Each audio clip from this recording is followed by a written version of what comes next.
long drive. Is it okay, everybody, if we record this?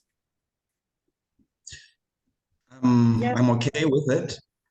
Please do. Please do. Okay, sweet. Sweet. So I don't want to keep E2 up any later than he is. And I really, really want us to be able to engage in dialogue so we can all be part of really kind of the construction of knowledge and the sharing of knowledge. Dingani and I are like so excited and so happy to introduce to you our dear, dear, dear colleague and our dear, dear, dear friend, Itumeleng Itu NETER Makale. He is an independent African sovereignist scholar we have had the pleasure to see him speak all over the world. He has come to our classrooms virtually in Virginia, but we have seen him on the continent. He is one of the leading global thinkers in terms of really trying to kind of re-envision epistemological paradigms in terms of how we come to know what we're knowing. He is the author of a number of essays, a number of articles.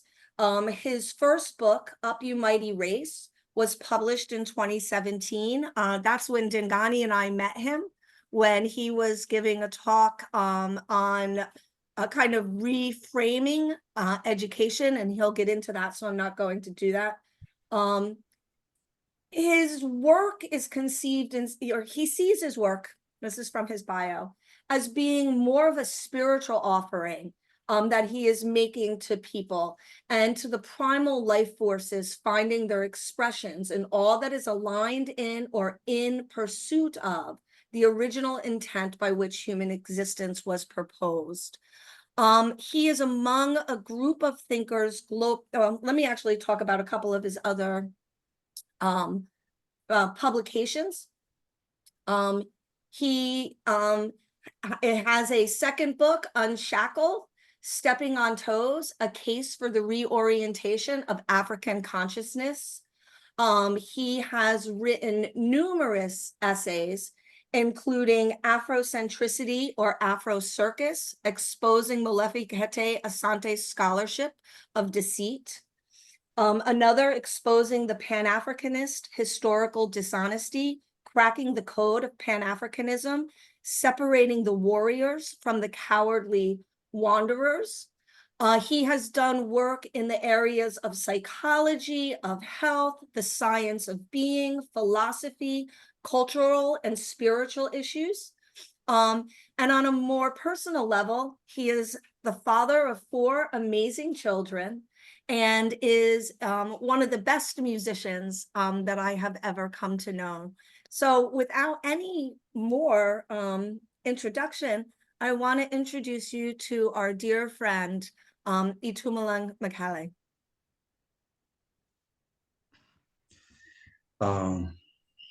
Thank you, Susie. Thank you, Dingani. And peace and love to everyone, students. I don't know how you'd prefer to be addressed, by myself. Guys, ladies and gentlemen, I need to familiarize myself with the decorum that, is relevant to your particular, social context. Am I visible? Can you? Yes. Yes, we can see and hear you very well, actually. Okay, so I think,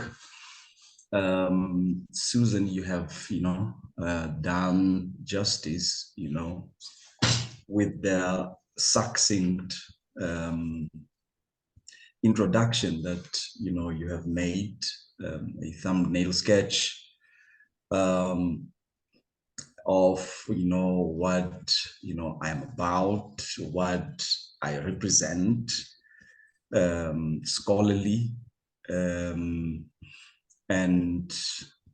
also, you know, as a person, you know, in my individuated context, you know, of a student of life, above and beyond everything. So I greet you all, and you know, thank you, you know, for this blessed opportunity to, you know, come into this platform and conversational space with you all. Thank you.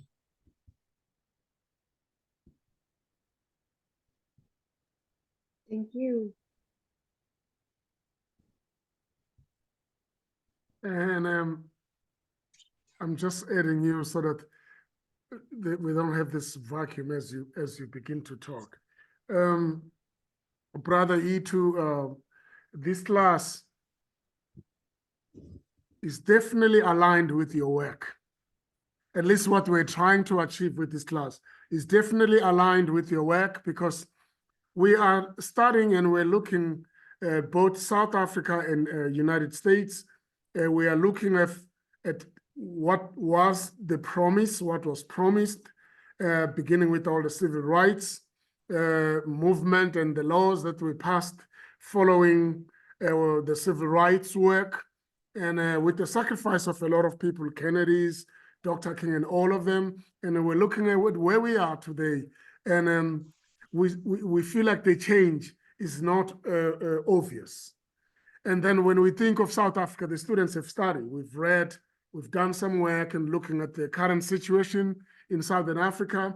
And we see the similar thing that this rainbow nation that was promised or had been hoped by many people to be achieved, it's beginning to be a little bit far away. And your work has always said, we've got to think differently here than what we are seeing. So it is those questioning and those exploring ideas that made us to always admire your work and bring you into this class, because that's what we're trying to look at. And with the students, just like everybody, thinking, debating, and challenging each other, what needs to be done. And your work is at the forefront at bringing that dialogue and make people think differently than what we had. Jump out of the pot and like look at what else needs to be done here, because what has been done has not worked. So that's why we love to have you in this class. So we would love you to introduce your work, the philosophy of TEHUTIC, and all the reconfiguration and the needs of why do we need, how does TEHUTIC come about, and what are the gaps that we're now seeing that maybe the TEHUTIC or the TEHUTICs could actually contribute into the way of moving forward. Thank you, Lingani. First of all, let me say this. It is very important that, you know, before I talk about, you know, my work itself, I introduce students to the paradigm, you know, that informs the work, or the paradigm that the work is present in. Then the paradigm is, you know, of African-centeredness. The work comes, you know, out of an African-centered paradigm. Then for an in-depth, you know, and penetrative, you know, analysis and study, critique, to historical, problems, in the political discourse, as historically mapped out, as historically, explained, as historically, understood. The African-centered paradigm, that the work, is shaped in, takes a race-centered as its subset, a race-centered posture. So we locate, our work, in this, kind of discourse that deals, with penetrative and dissective analysis, into the race problematic. We are not evasive, to race, realities as influenced by the historical, social, political, with certain, types of, knowledges and ways of knowing, also forming part of baggage of, what was colonially imposed by people who have invaded the existential space of the indigenous people of the land that I was born in, and that is the land of Africa. So my work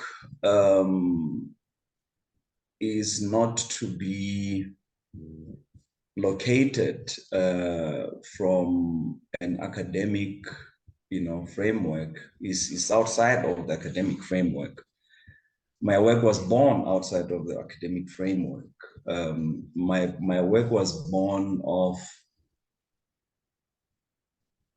a mind that is lensed, in that which foregrounds, the inquirer into just looking the other way, in,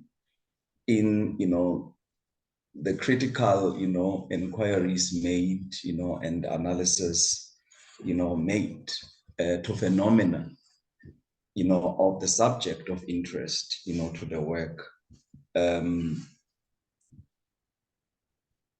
I had, in my analysis and critique of the space in which African people find themselves, of knowledge acquisition, of learning, of scholarship, I have found the African autonomous thought to be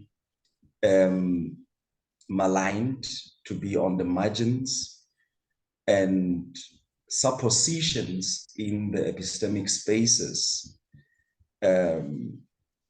African people, found themselves to be the consequences of their history as an invaded, people who have been robbed not only of, the physical land and physical resources, but also of what I would refer to as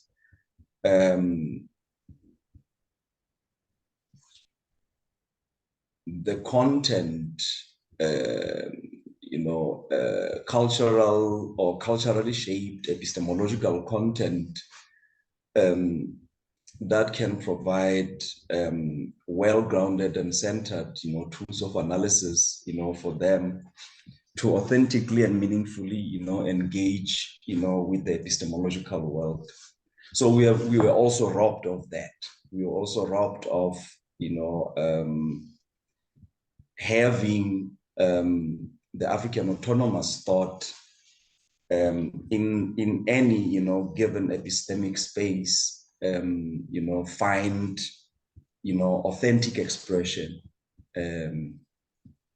So my work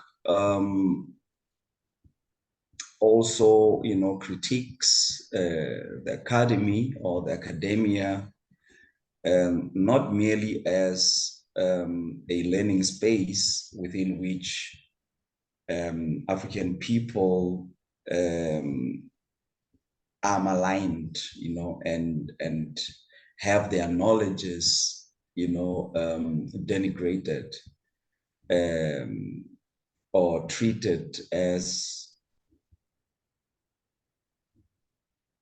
side, or on the side, little topics that have mainstreamer, disciplines as reference points, a tool for unqualified equivalencies, kind of seeking, to have African people engage in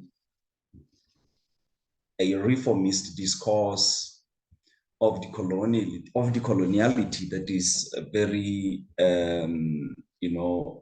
prevalent, in academic learning institutions, where African people, within the scholarly fraternities, in these institutions, simply seek inclusion or accommodation into an epistemic space that is, by and large, representative of a cultural milieu that not only is it unjustly exerting itself on the African mental and psychological universe with irrelevant knowledge, decentering knowledge, but also imposes itself and exerts itself arrogantly by assuming the monopoly of what is universal. So I critique the academia etymologically, looking at the word, itself, the word academy, academic, and its variants, and came, to find the etymology and axiology of the term academia, academy, academic, and other variants to it, to be located in that context of African people and other, non-Europeans, being assailed with a European, cultural imagination that psychologizes non-European people, and for purposes of my discourse, African people, because my work is African-centered. I speak from that center, of experience. I speak from that center of cultural foregrounding, as an African.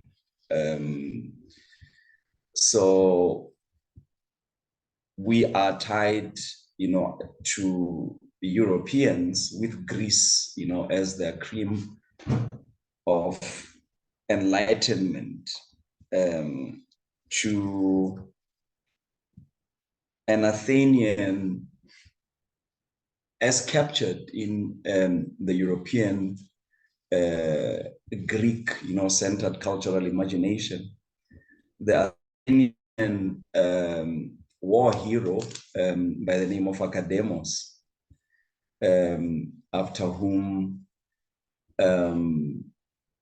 the Athenians built a gymnasium, at the olive groves, of Athens, and named it Academia in honor of Academos, who in one of their legends is hailed as a war hero. And Plato also, the school of philosophy that he started there in front of the olive groves of Athens in the gymnasium, further, naming it after this Athenian war hero called Academos. So basically, Academy was the name of one of the, schools that were established, in ancient, Greece. Academy was not the learning space, as the term, has now come to be, understood. According to how it has evolved in time, and through the passage of history, and now from originally being the name of a particular school, the term academy now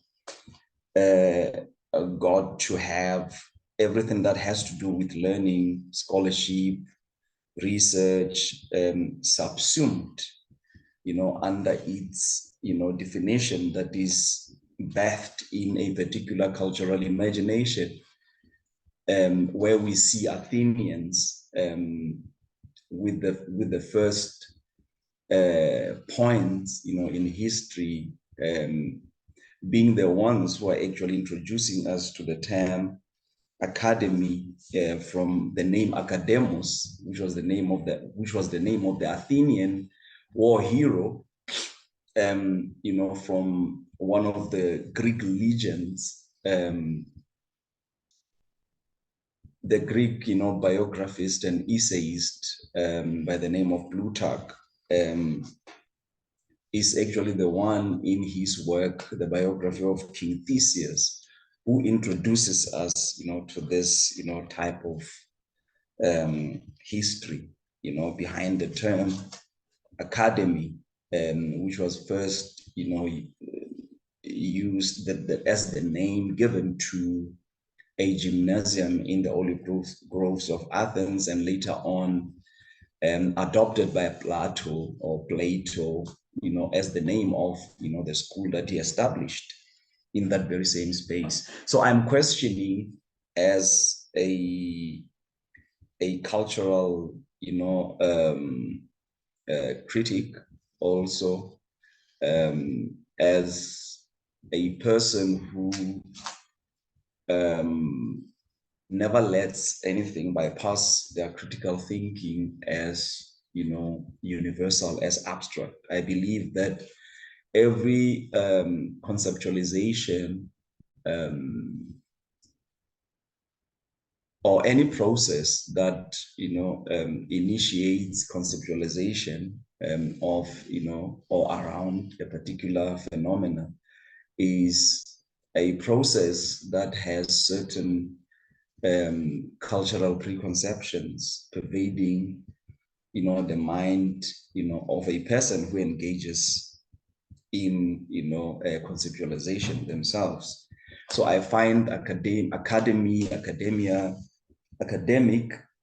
to be something that was culturally conceived in the streets of Athens, in Greece, in ancient Europe, in ancient Greece. And I don't find anything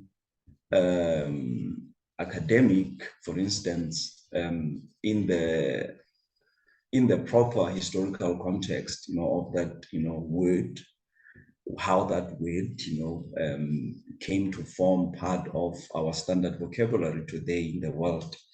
to say anything that has to do with learning, with education, with scholarship, with research is academic. I find that to be part of, how other people have imposed and continue to exert their single culture, on other people's, mental universes and existential spaces, to de-inherit them, of their own cultural imaginations. So in my work, studying ancient Africa, guided by psychohistorical analysis that accounts for the kind of decenteredness and dislocation that African people are located, in today, affecting both, their essence and existence. I'm a restorative revolutionary scholar. So my scholarship is revolutionary, and not revolutionary just for the purpose of being geared at dismantling stuff, overtraining stuff, but it is also geared at, restoring that which would realign the people that I was born and raised, among, with their center or center point or dynamic balance point that adequately or would adequately place them to productively, meaningfully, convey themselves to life, and effectively so. So people who are not in alignment, with that, are bound to convey their lives, in disorientation, and as such bound to malfunction in every sphere of life, or in every area of people activity. So in our ancient history as African people, I make my case for re-establishment of African epistemic sovereignty. First and foremost, discarding the term academia, out of, the vocabulary that is, or the vocabulary that forms the nomenclature that provides conceptual coordinates to my discourse. In the nomenclature providing conceptual coordinates to my discourse, I don't use that term academic for the reasons that I had alluded to earlier. I am for education, I'm for learning, I'm for scholarship, but the descriptive term academic, the noun academy, I critique, as having or as carrying, with it this baggage of what I find, presented to the psyche, the mind, the spirit of an African as cultural imperialistic, bombing or bombardment or assailing, of the African, mind, spirit, psyche, and the raping and dismantling of the African autonomous thought, to say, we too have cultural symbols that we can use the same way the Athenians, sought to use the term academos which was the name of the Athenian hero, to name the learning environment after, so that we do not find ourselves with conscious and unconscious drives to acquiesce to other people as fathers and mothers of knowledge. We have to invoke our own cultural, symbolism to have our concept, bathed in, so that, in the work that we do, we can have that kind of psychological cushioning, from the aesthetic value, of, our symbols. And it would also, kind of create an intimate bond, between us and our past, and make us, foreground in that which it is my submission in my scholarship, meaningfully determines, one's destiny, and that is one's history, because destiny is a predetermined course of events. Destiny is predetermined, and if destiny is predetermined, your past is very important. And by the past, I don't mean, going back in time.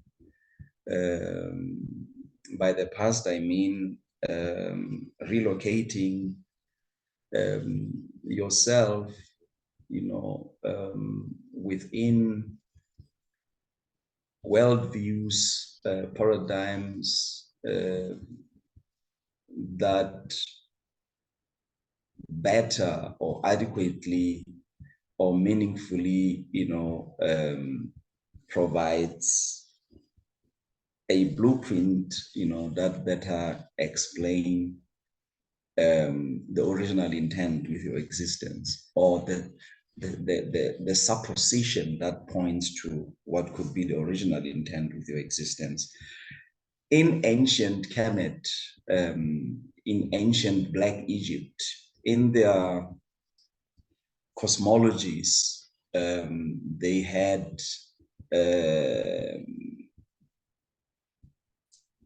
principles, explaining the cosmic order, informed, by the prisms of the worldview that the understanding of life, was lensed in. And then in their cosmology, these principles got to be anthropomorphized into what is called NETER. Wrongly, NETER, a term wrongly translated the gods, by people who are not properly schooled in other people's languages, and who are not properly schooled in other people's cultures. They just to satisfy their superficial anthropological curiosity, impose their own notions on phenomena that they are observing from what other people, do, from what other people say, without immersing themselves into the imagination, culturally shaped, that goes into how such a people came to arrive at, concepts represented by the words that they use, that they are now explaining themselves, in terms of. So NETER are anthropomorphized principles in the ancient Black Egyptian spiritual cosmology. These are not historical figures, Osiris is not, it's not a historical figure, never existed in history. Isis never existed in history. But these were, and many others, TEHUTIC, and each of this NETER was in their spiritual cosmology an anthropomorphized cosmic, principle for purposes of, using culture and its symbolism to establish the intimate, connection between the learner and the knowledge that is, being acquired. Cultural symbolism has always played, a very significant role in the learning process of an African person. First and foremost, we want to see, the picture. We want to have the picture painted in our minds. Whether it's a mythological picture or a picture of something that has actual, real, corporeal, existence, but the picture has to be there to intimate us, with the learning environment and the subject that is being studied. So now we mythologized these, cosmic principles into what is wrongly translated into the gods, the NETER. Now, among these NETER, because each NETER, represented, then a NETER is a primal life force in ancient Egyptian spiritual cosmology, which is nothing but an anthropomorphized principle of life or law of life. These are not gods. They are, what I have just explained. The NETER are simply that. Now, you had the NETER because every aspect of life had its law, had the principles, applicable to it.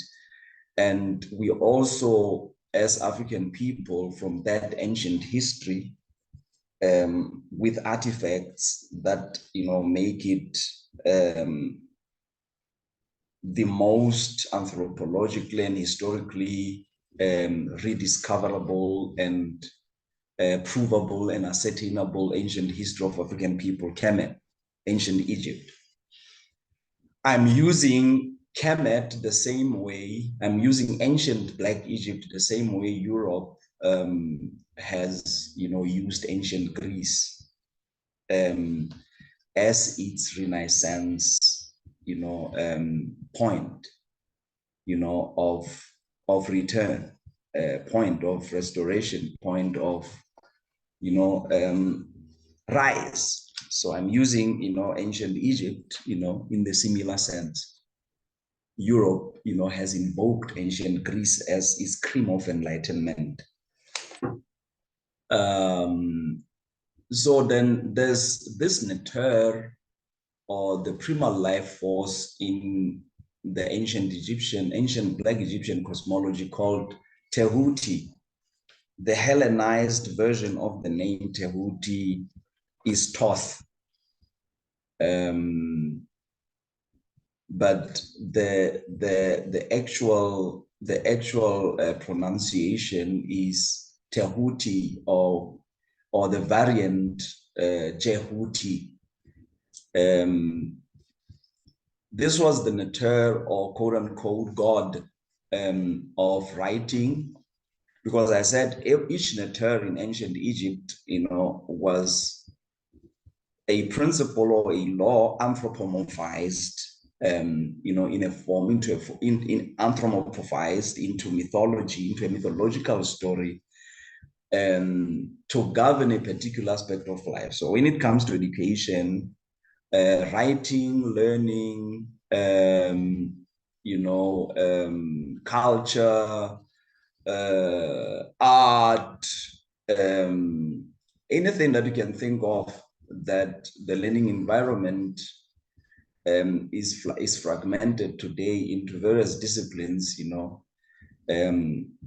representing. So TEHUTI in ancient Black Egypt, was a quote unquote god that represented education, learning, writing, history, culture, art, science.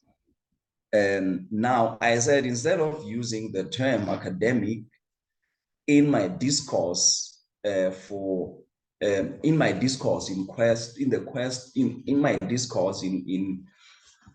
this quest for reestablishing African epistemic sovereignty, then as a very spiritual, culturally oriented person, the term that I invoke for,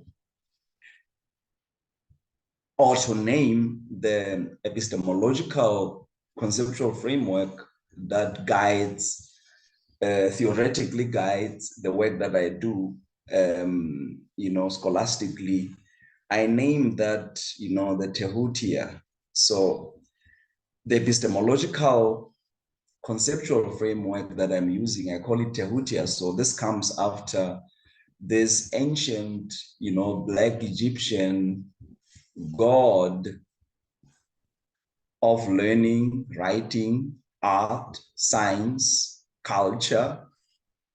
So this is what ancient Black Egyptians, mused, themselves in their endeavors, to be on the learning path, in their endeavors to seek knowledge, to create knowledge, to produce knowledge, and to functionalize knowledge. So TEHUTI was a muse that in their cultural foregrounding, they invoked, to have that intimate, connection with the learning environment. So there had to be that. So anything with me from the African-centered paradigm that has to do with acquiring this revolutionary restorative knowledge to assist in the African liberation struggle aspect of restoration, I call that,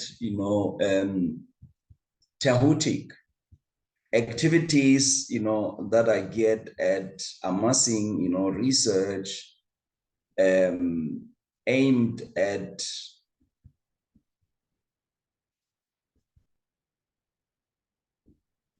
augmenting, strengthening the African revolutionary restorative work.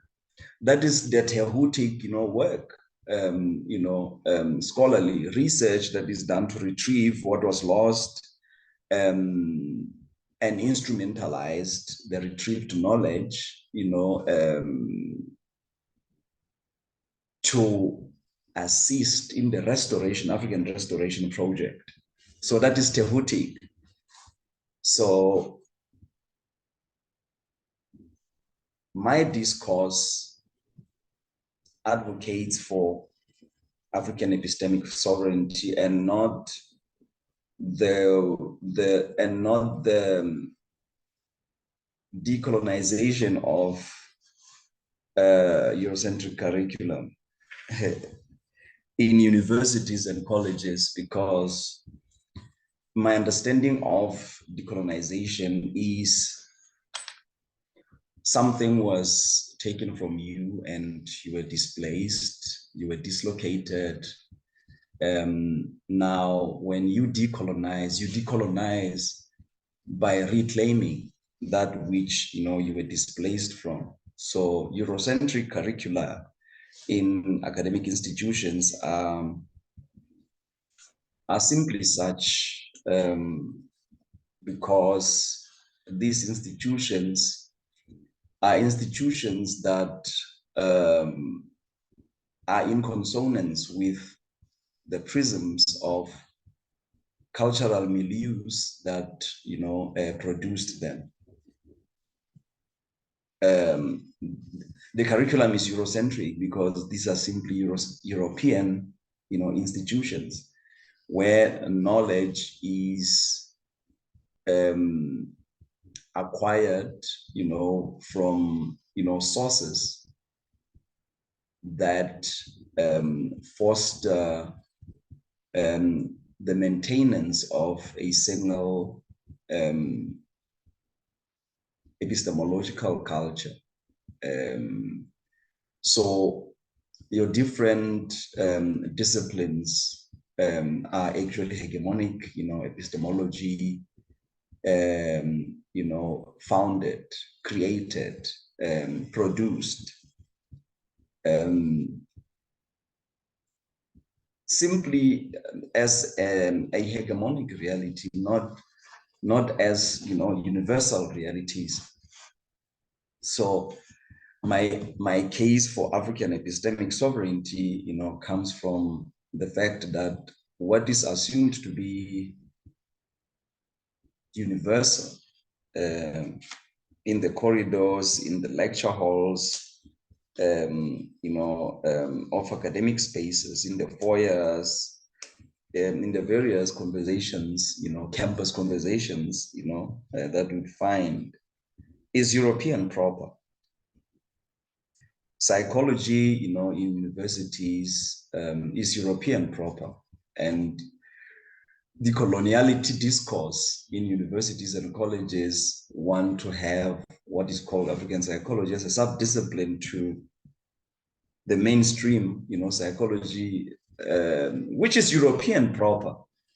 So then we are now psychologized, as I said earlier, to see, other people as fathers and fathers of knowledge, to us. My contribution can only produce my contribution in knowledge creation and production from the African-centered perspective, from the African-centered, prisms, can only culminate into the creation of a sub-discipline under, some European mainstreamer, discipline. African psychology is a sub-discipline under, the Department of Psychology. African philosophy is a sub-discipline under the Department of Philosophy. You have departments of African American studies in your context, in the States. So we have, African studies departments, in academic institutions, this side, and the supposition here is everything else must be uncritically, taken, to be universal when it is European proper. Now, if there's African American Studies Department or African Studies Department or IKS, Indigenous Knowledge Systems Department, what does that say about everything else, outside of, those cubicles, those Bantustan spaces of, knowledge Africans have ingloriously been afforded, in European universities?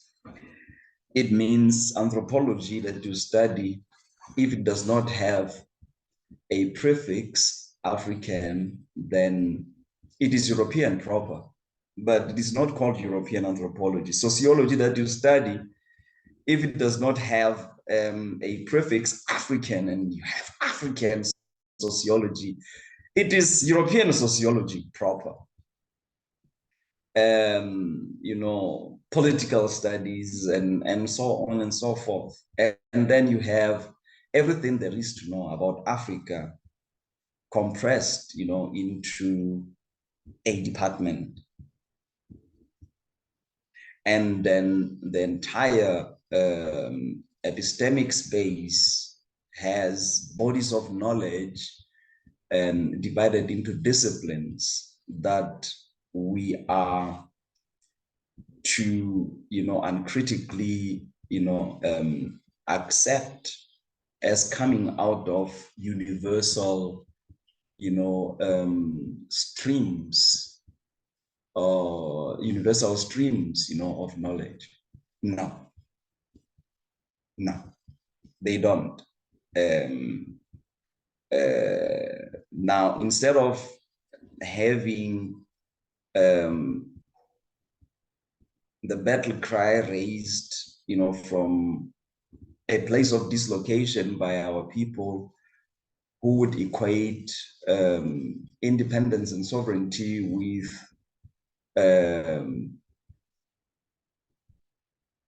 being made part of, an inclusionist rendezvous, to be afforded some Bantustan epistemological space in a European institution, in an academic institution. Why not, invoking the African autonomous thought, guided theoretically by what I call the TEHUTIC epistemological conceptual framework? Why not, establish your own institutions? Decolonize yourself from intellectual, from being an intellectual appendage to other people. Extricate yourself from being an intellectual, parasite to discourses that are conveyed through knowledge that is so irrelevant, to you culturally, psychologically, knowledge that does not, respond to your promptings and yearnings, knowledge that is designed, produced, created and produced and disseminated to prepare you to solve other people's problems, but your own. So I found academic institutions to be producing out of, people that I was born into and raised, among, into agents of response to what a culture, foreign, to my people prompts and yearns for. You're an agent, of response to other people's yearnings and promptings. So that's why you can't build anything for yourself, because your autonomous, thought is deactivated through this, what I call that intellectual surrogacy. Most, including so-called Afrocentric, scholars in the academia, are surrogate, intellectuals or surrogate thinkers, because each and everything that they present for its validation, there has to be something European as, its parenthesis,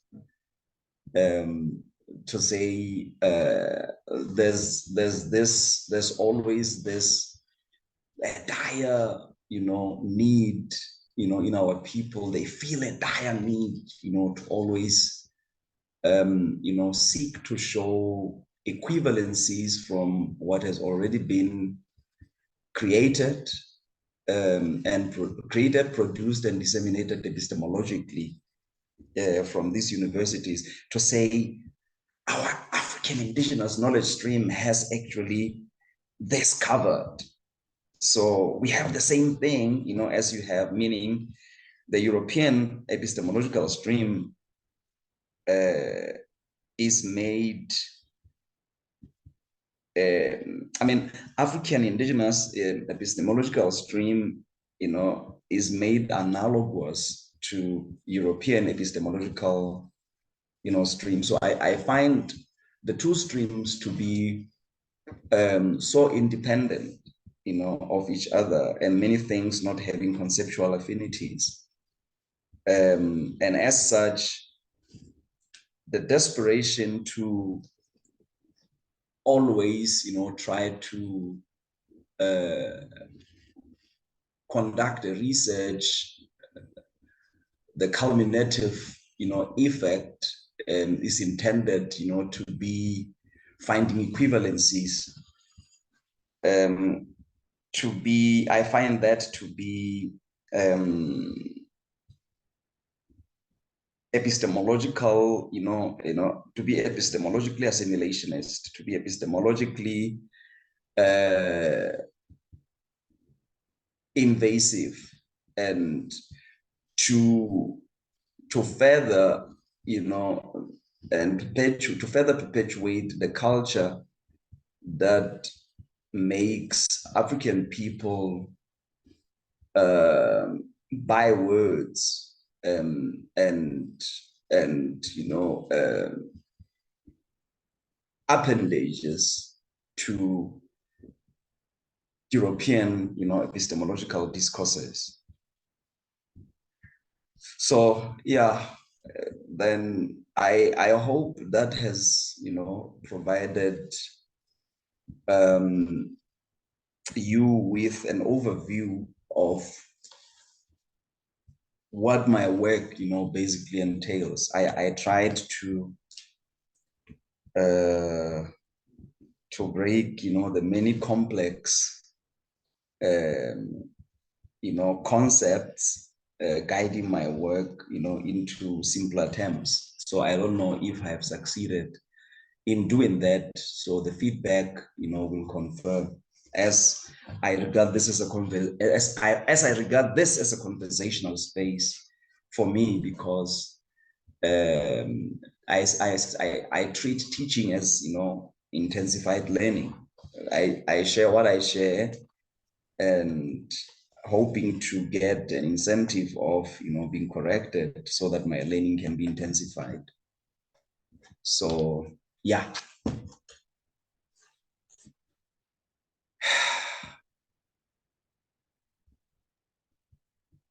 Thank you you. so much. Thank you. Thank you. Thank you. I know that for people like me and Susan, we have had to be bathed many times in order to get to a position where we can hear and understand this concept. But I feel like the way you broke them down and the way that you've had so many conversations with many other people, looking up for you, you have practiced and find some ways of really breaking these difficult concepts that requires a huge historical background that it by itself would take a semester just to provide the pot. And what you've done here today, I'm saying it to you students, that if there are other gray areas, it is not because of anything of you or any, it's just the depth of where this work comes from. It comes from deep in the pond that nobody is trying to open it. And as a result, bringing it up, it's very heavy, and it requires different tools. And Brother Itu have practiced some tools of digging this thing deep in the pond. So it will be confirmed what he is trying to say here by your questions, by your confirmation, by your comments, and by everything of like trying to ask questions of what you were hearing and maybe not hearing, or things that you felt like they're a little problematic. Like he said, it's an intensified space of conversation and dialogue. He is here not to tell anybody. He's here to share where he comes from, and he's looking for many people, thinkers, to challenge this work. That's my way of summarizing my knowing of what Brother Itu is looking for. So thank you for all of you of being here, and the table is open to begin where you want to begin. I just want to add to what Tingani is saying, and Itu, as always, like my deepest gratitude. We've been talking for years now. And some days, even earlier this week, right? We talked for like 2 hours on some of these topics. And I just wanted to let you students know, I took 8 pages of notes.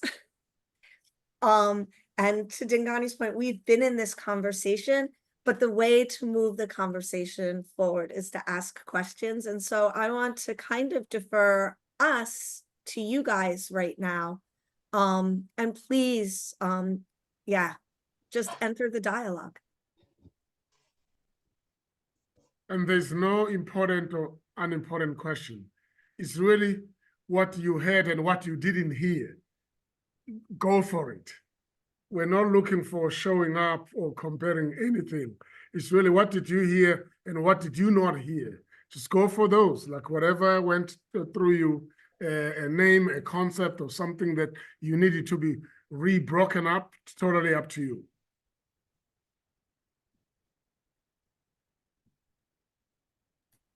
Well, I mean, can you hear me?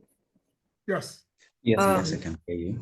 I was wondering if you think classes like here at our university that have critical race theory like center in its curriculum, do you think that kind of does justice to advocating for the type of education that your work does also advocate for?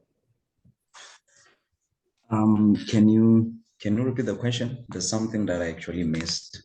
Do you think Can you Do you think education that includes critical race theory kind of articulates what intentions you have with your work? That includes what? Your intentions that you have with your work? Critical race theory, which is that's what I didn't get. That's what I Yeah. didn't Sorry. yeah, the critical race theory. My work is not rigidly, race-centered. My work does not only our race problems only in the area of politics and economics. My work, takes it further to say there are psychodynamics, to our race, problems as African people, which have our cultural misorientation, explaining or explained by our psychohistory.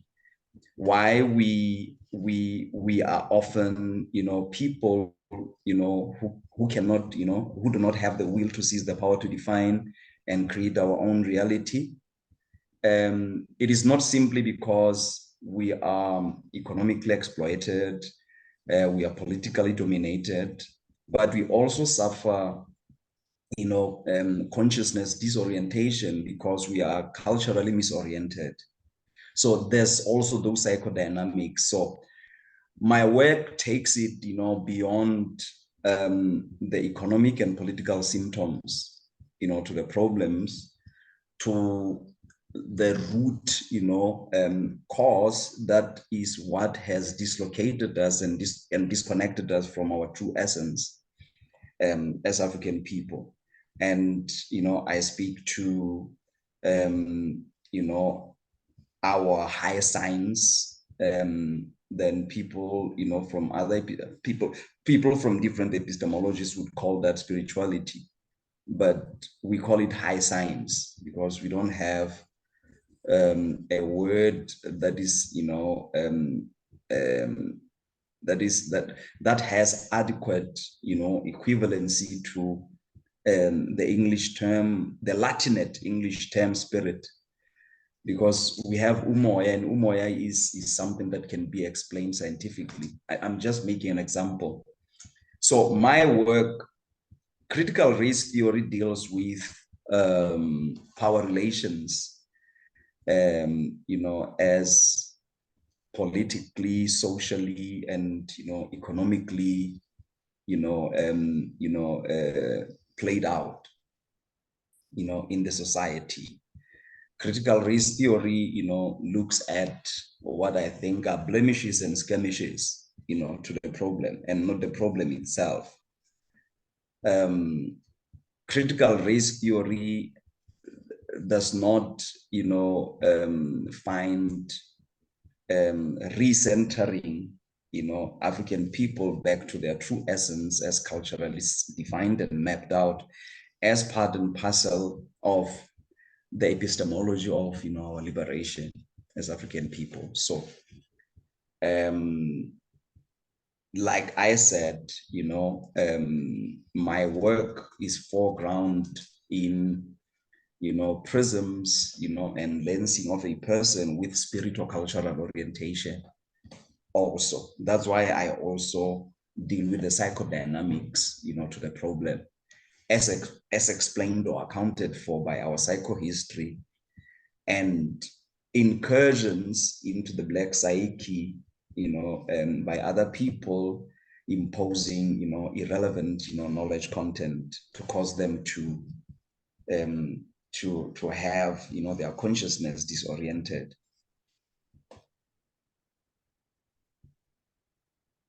Thank you. I see it. I understand what you're saying. No, you're welcome. Yeah. Thank you for your understanding.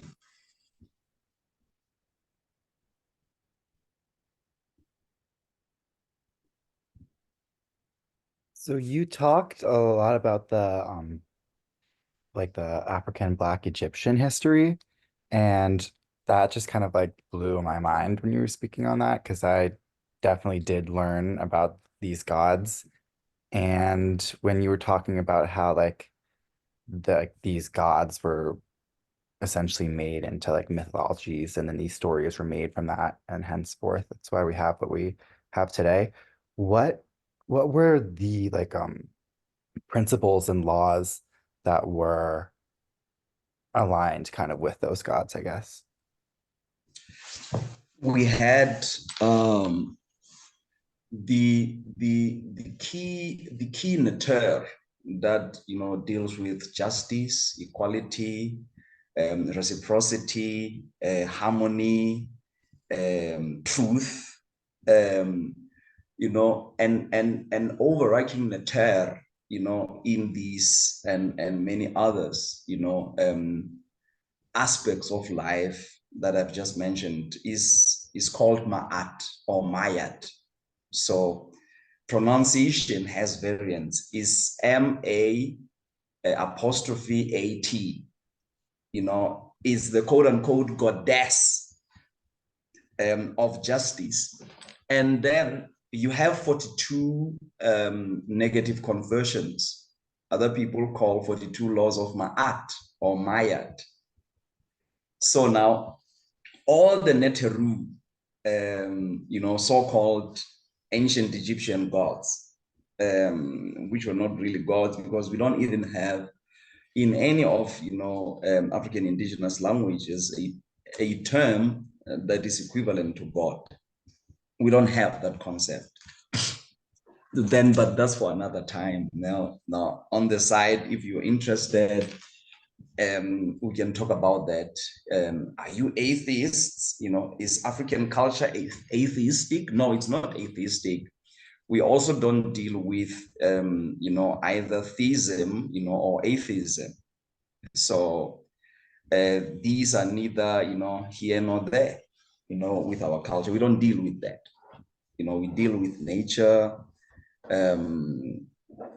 We deal with divinities, as per, natural manifestations and nothing else. Now, you were asking a question. Am I now, on the tangent? What was your question? No, you've kind of grasped my question.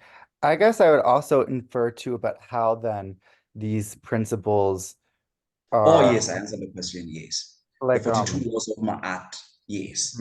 how that like Now, influences your work within this like reframing of like spaces in like Africa for learning and like academia, but not that it isn't European or Greek centered.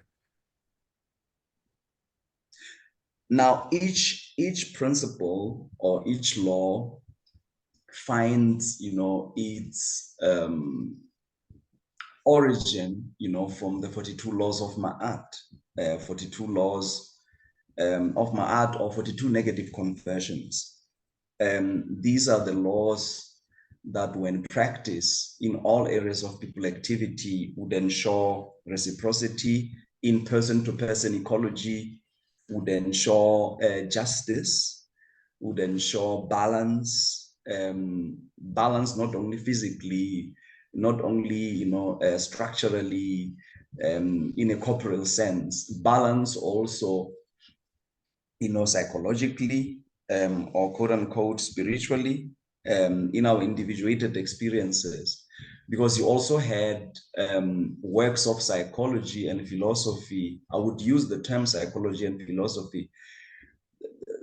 There was never such disciplinary fragmentation in our knowledge. Everything was connected to everything. What is called interdisciplinarity today, or studies with interdisciplinary focus. So you'd have the wise sayings of ThT, for instance, which today would be,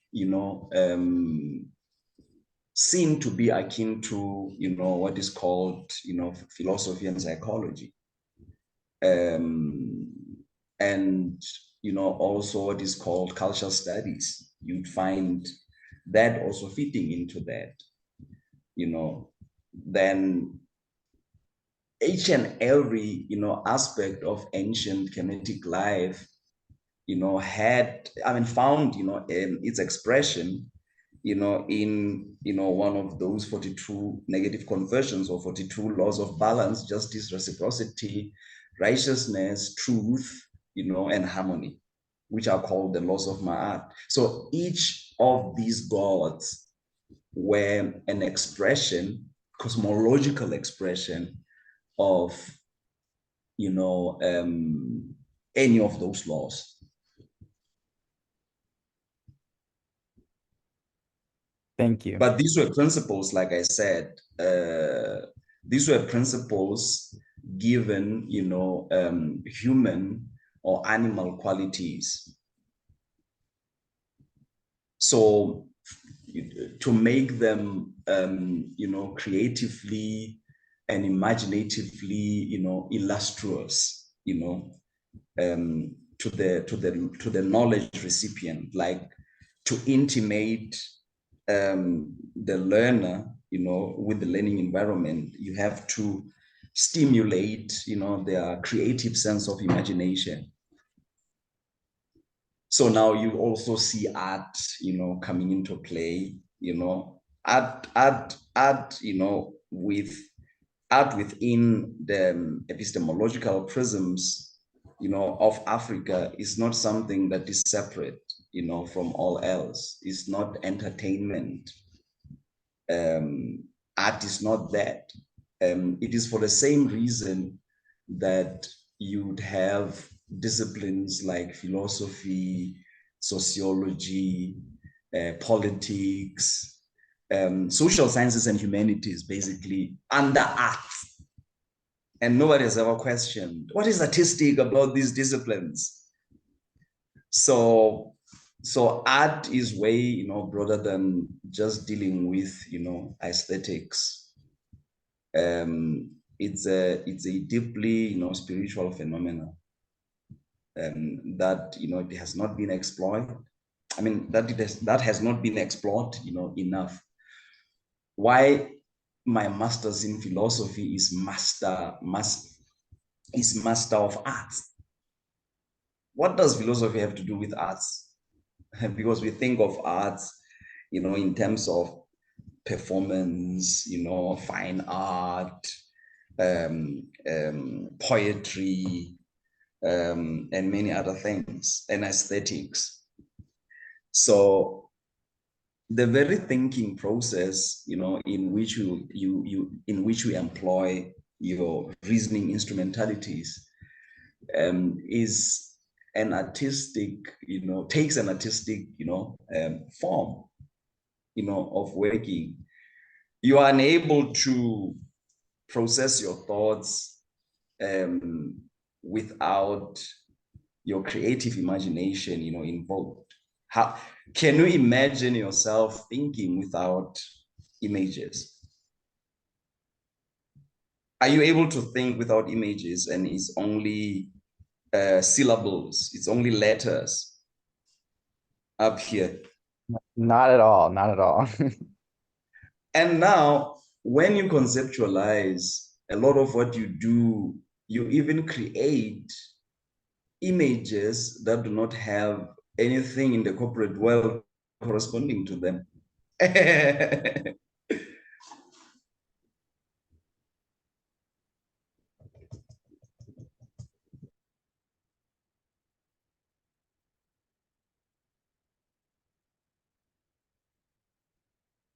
Wow.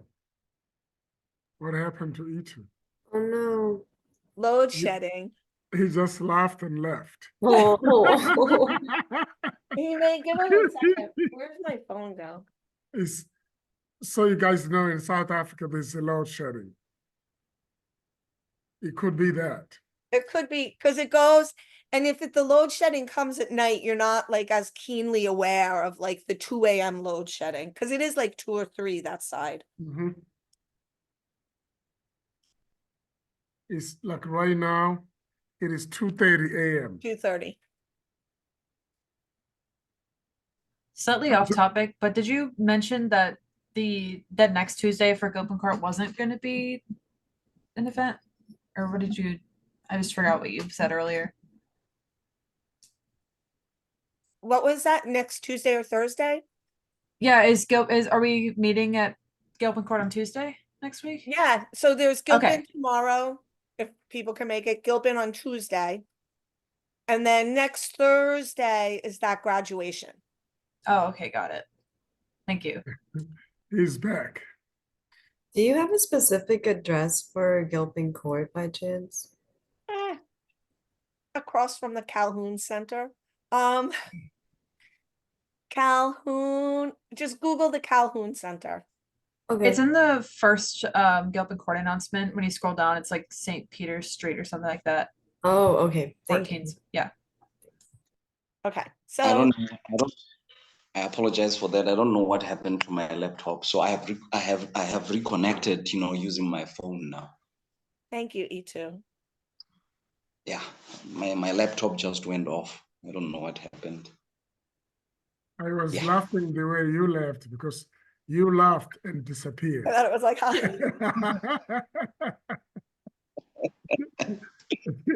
And we were It's talking like about the art. essence and the spirit, just like.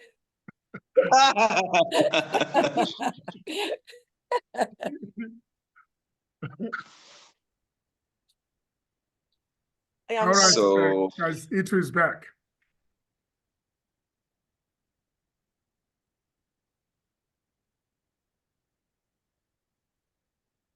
Where's the student? There you are. I think on your, at least for me, when I'm on my phone, I can only see the one person. So, No, it's okay. Yeah, no, everybody's So, here. no, I remember where I was now. So then, the soul of a person, the psyche of a person, the essence of a person is even acknowledged, as, engaging for expression and manifestation in the work of art. That's why, we conceptualize with images.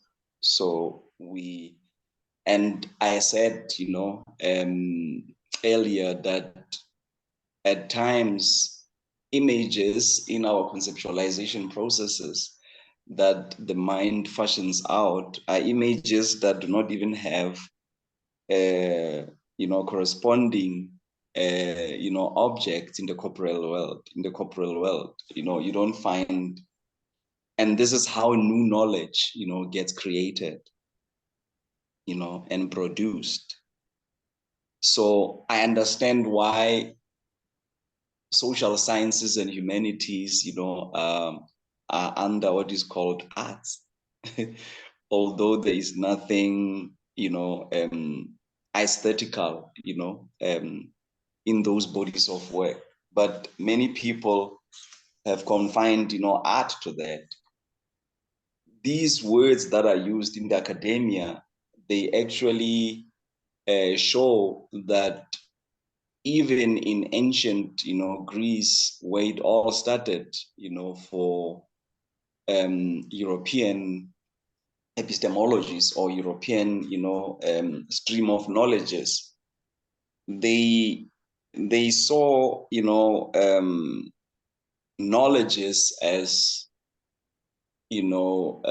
not independent, from one another.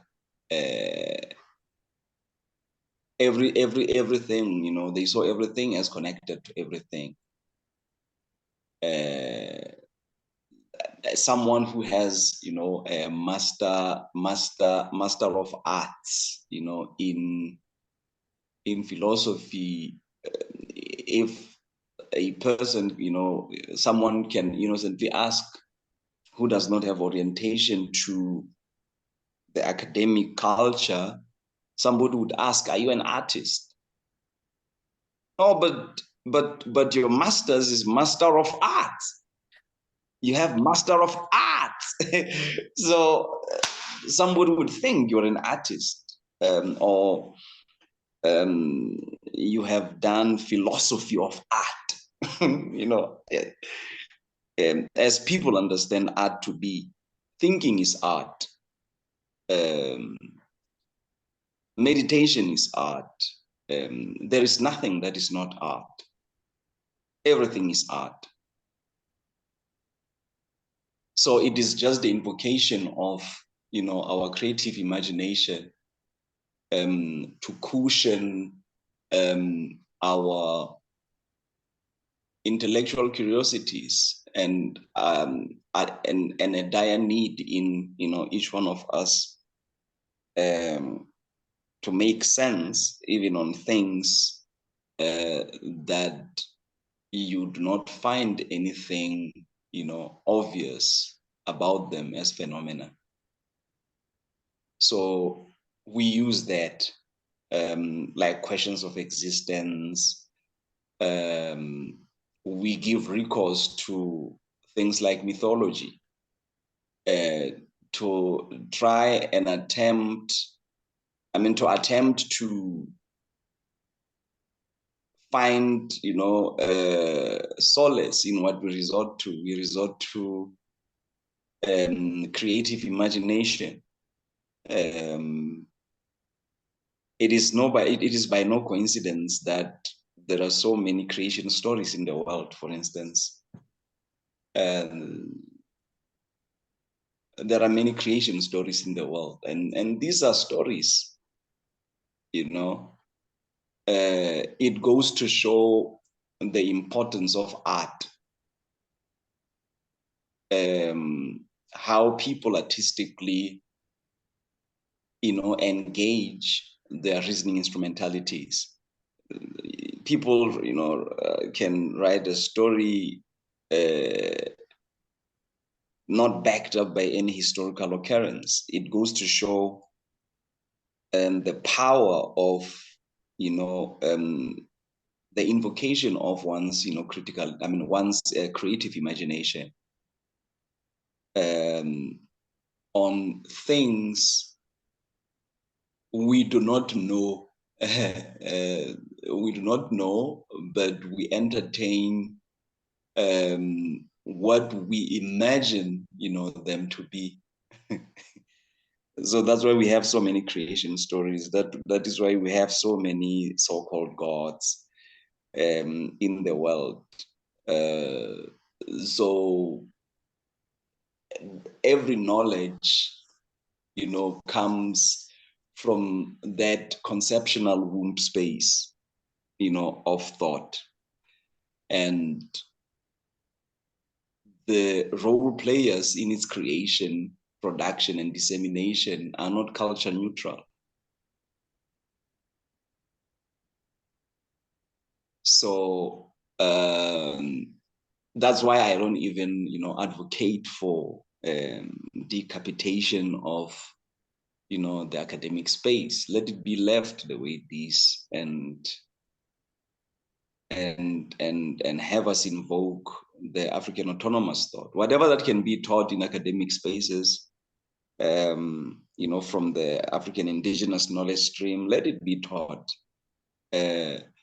But having these cute, African-centered or Afrocentric topics in the Eurocentric curriculum is in no way, going to help us reestablish, epistemic sovereignty as African people.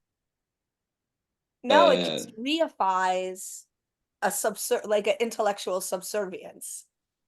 Yes. So the perpetuation of that, it is the reinvigoration and reinscription, of what we have just and eloquently so referred to as intellectual subservience. It is fostered, in that regard. So we have to acknowledge each other's, sovereign mental universes. My mental universe has to have, its sovereignty, acknowledged and respected, and I must be given the latitude to build from that. I must be given the latitude to use, the blueprints that my creative imagination, fashions out for me. Well, it's either you know or you don't know, and the rest can really be imagination. Mm-hmm. And a lot of what is called social sciences, I actually based on theories. It's largely, theoretical work. Social sciences and humanities are largely, theoretical work. And I understand the importance of theory. Then with theory, you come up with suppositions and questions, leading your investigative work to collect a data that will actually prove your thesis, to be correct. You deal with what is obscure when you theorize, to try and persuade your interlocutors to see what you see, or to persuade them to come, to your direction and have them see what you see. That is the significance of theory. And it will cease to be theory when you have successfully provided a convincing, or conclusive evidence, to your thesis, then it ceases to be theory. Theories that were proven to be correct, I don't know why they are still taught as theories, to this day. We need new ones now. Like the discussion on the law.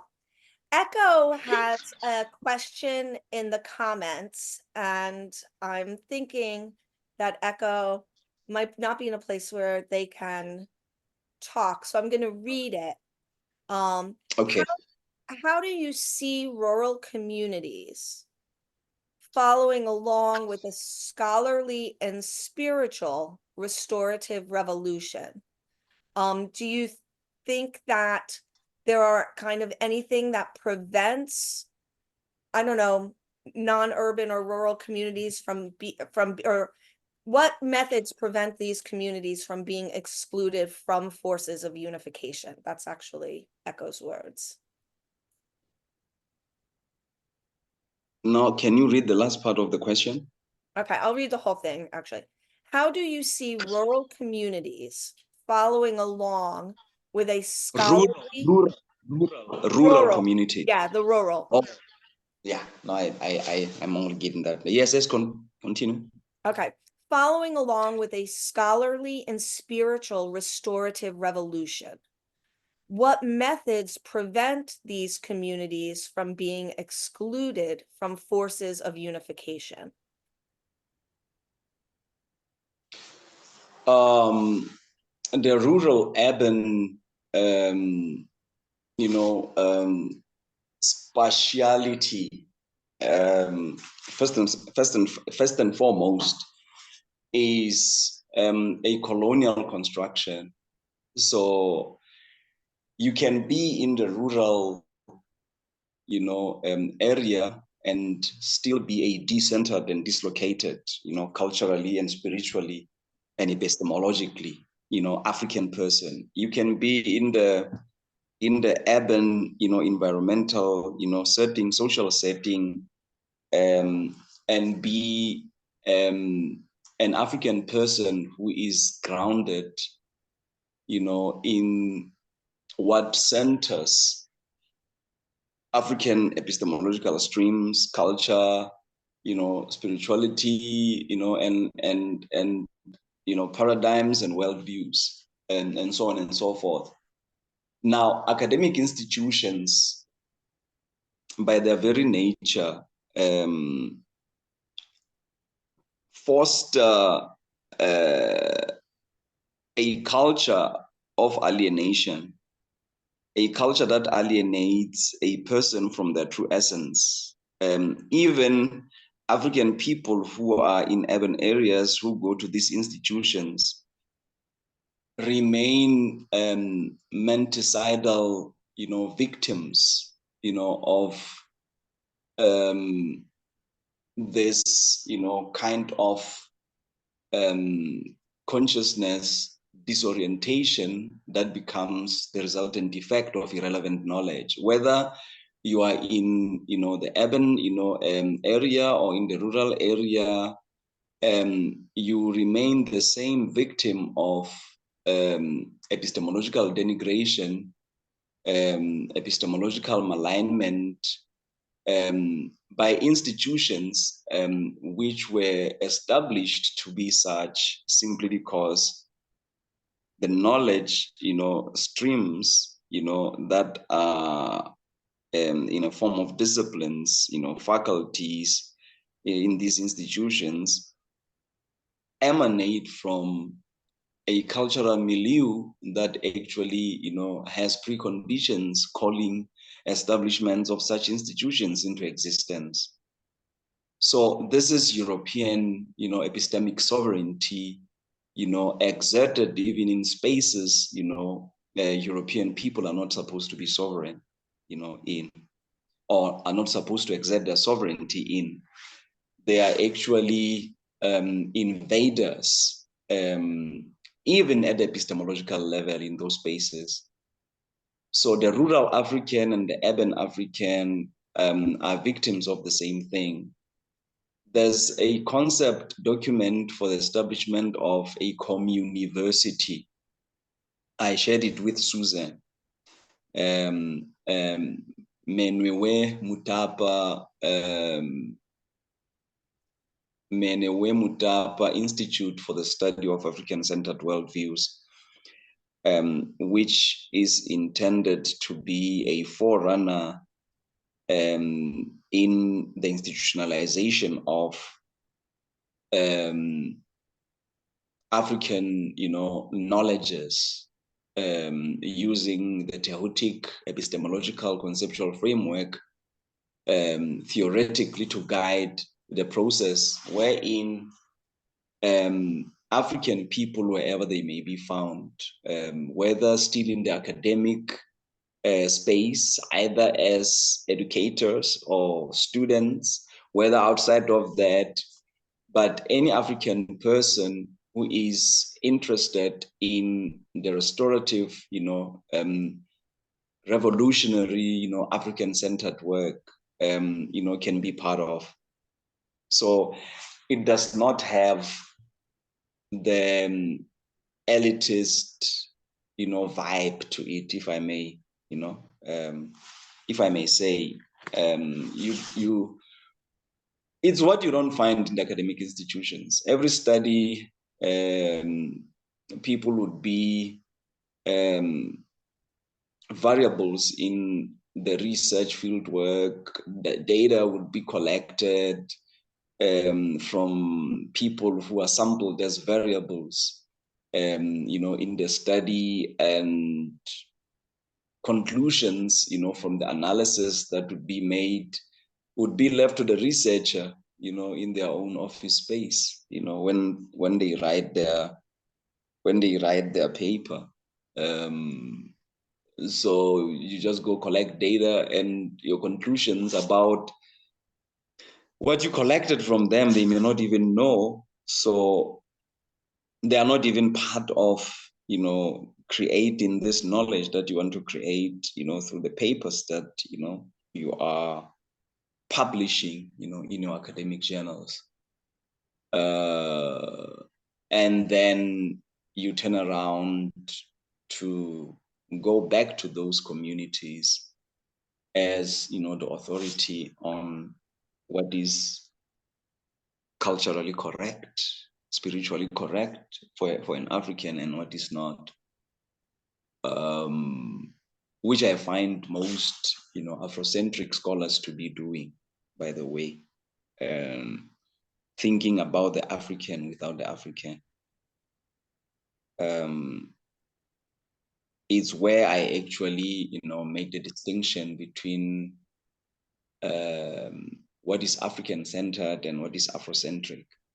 African-centeredness, from the word centered, this is, focused on what the object of focus, exudes, expresses, does. When you say African-centered, it means what you are saying is centered on or around the African, not what you think about the African. And then you have Afrocentric. So centric simply says the thinking process that you engage in.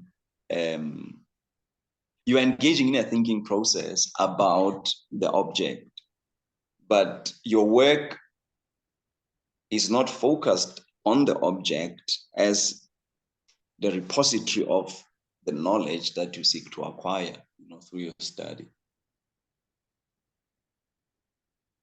So your thinking is what matters. What you think about the study object or study subject is what matters. So this is centric. But the subject-centered study places the subject at the center of the study itself as the source. So what stands out is not what you think, about the African in your study, but is what you get from the African about themselves in areas, your study, is focusing, on. So the African-centered restorative revolution, seeks to restore, any type of African, and academic institutions, while there are certain African-centered perspective based topics that can form, part and parcel of the curriculum, can be taught, in those institutions, but those institutions cannot, it is my submission,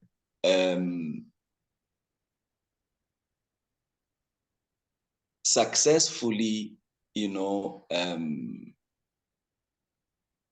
and meaningfully form part of, the African restoration aspect of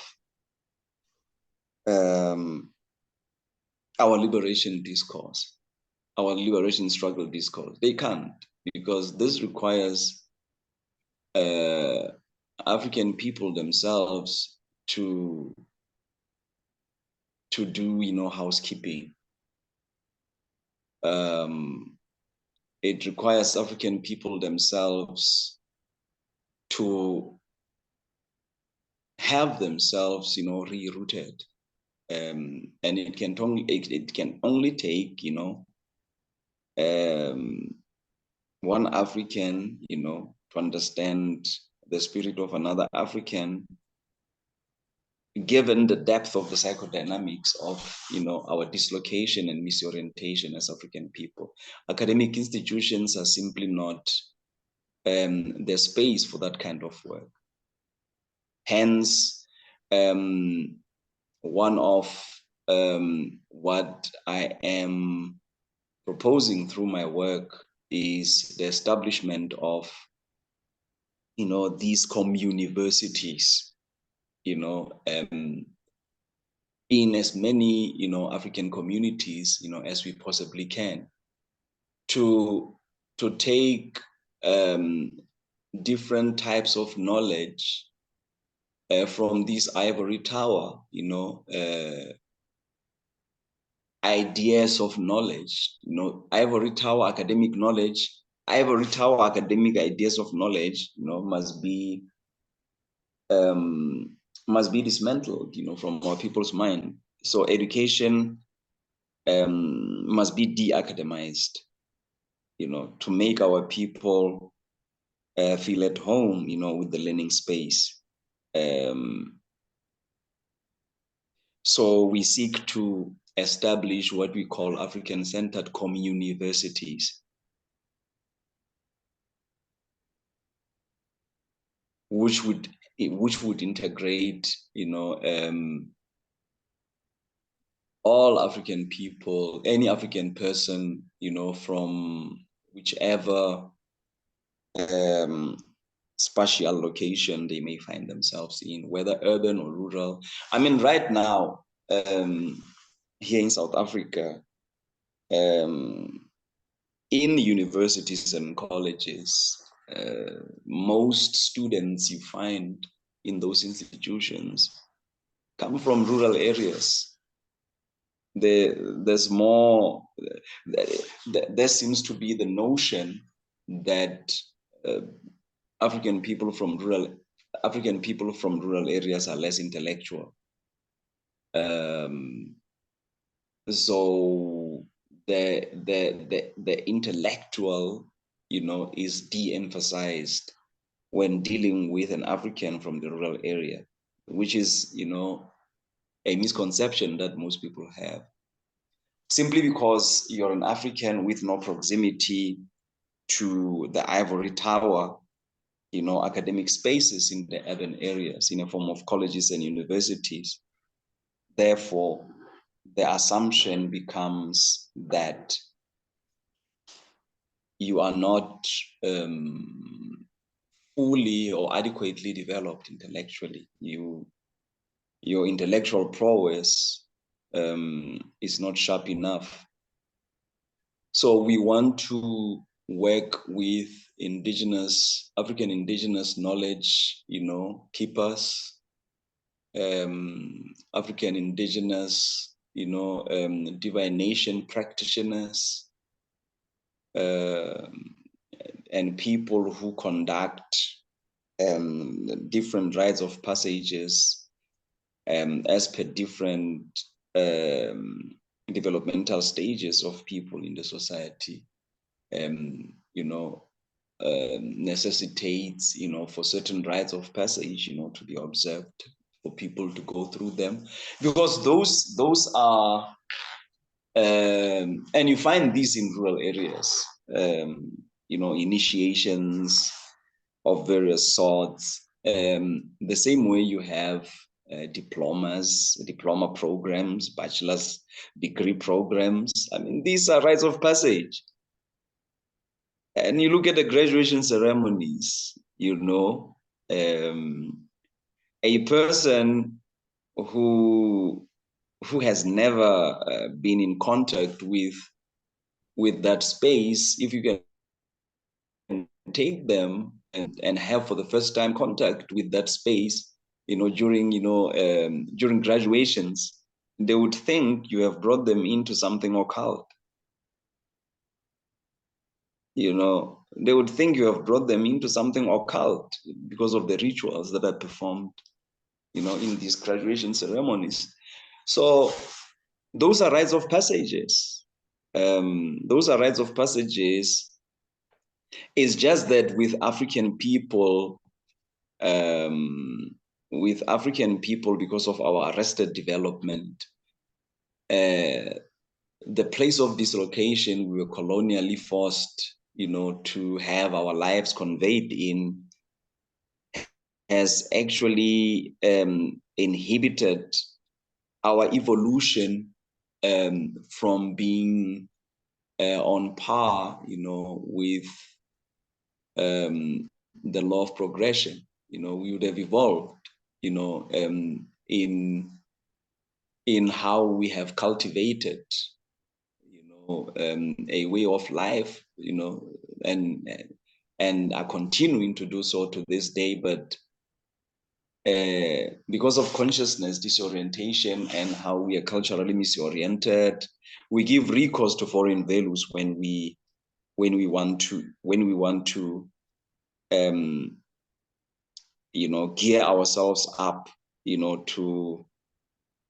to evolutionary progression. Instead of evolving, we devolve, because we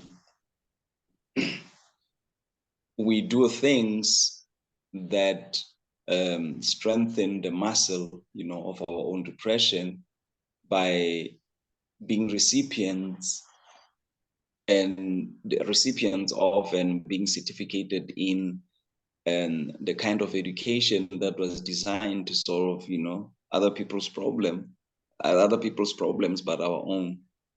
So our institutions remain, fossilized, to mountains, to bushes,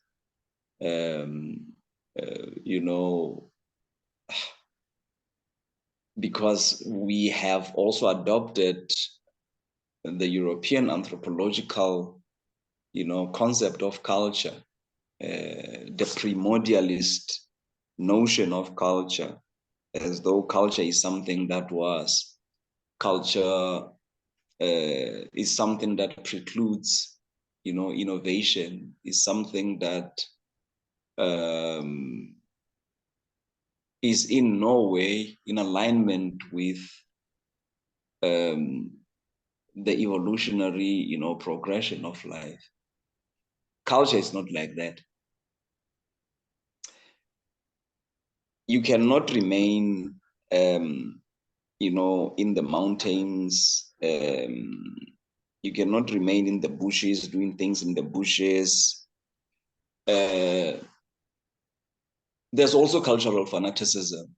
There is being a cultural fanatic, and there is being a person who is culture-centered, but they allow themselves to have, their honest evolution culturally.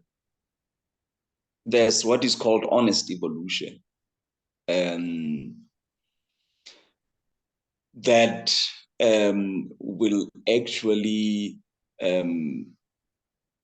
develop or help develop, the very culture, that you find, meaning in life through. Evolutionary progression also says we continue to learn. Learning is not frozen, in the past. And African-centered restorative revolution says we go back, not back in time, but we go back, we reroute, we reconnect to our essence, and activate that innovative mind to meet the evolutionary demands of our time without giving recourse to foreign values. So no one is going to say no, but you're driving a car, you're using a cell phone, you have had such arguments. You are driving a car, you are using a cell phone. But how does driving a car using a cell phone characterize me as someone who is culturally misoriented? I mean, this is technology. This is technology. There has always been, that kind of exchange, with utilities. A car is a utility, clothes are a utility. The cutlery we use to eat, these are utilities. So in the prisms of my culture, a borrowed utility can be repurposed, for use, to serve a particular culture. That's utility. These are vessels, these are instruments. So people who cannot make a distinction between a person's, essence and technical, instrumentation that facilitates,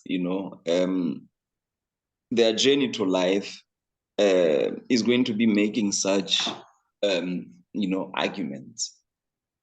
You speak English now. Yes, I speak English now. It's situational. Like I said, I'm not a cultural fanatic. I speak English now. It is situational. I mean, Susan, you can also learn my native language, and us have instances where, we communicate in Sesotho when it so necessitates, when there are certain things that cannot be expressed in English, you'll be better positioned, to have a meaningful conversation with me, once you learn, Sesotho language. So how do I, there's something that I said about language. Would be like a moyo. I'd have to say that in your language because I don't have the words for it in my language. Yes, you have to say moya, Moya. in your language, because if you say spirit, then you talk about something else. Right, we don't have the words for it in English. No, English does not have. The closest approximation would be force. So that would be, you know, the closest approximation, Yeah, because the root word in the word moya or moya is ya.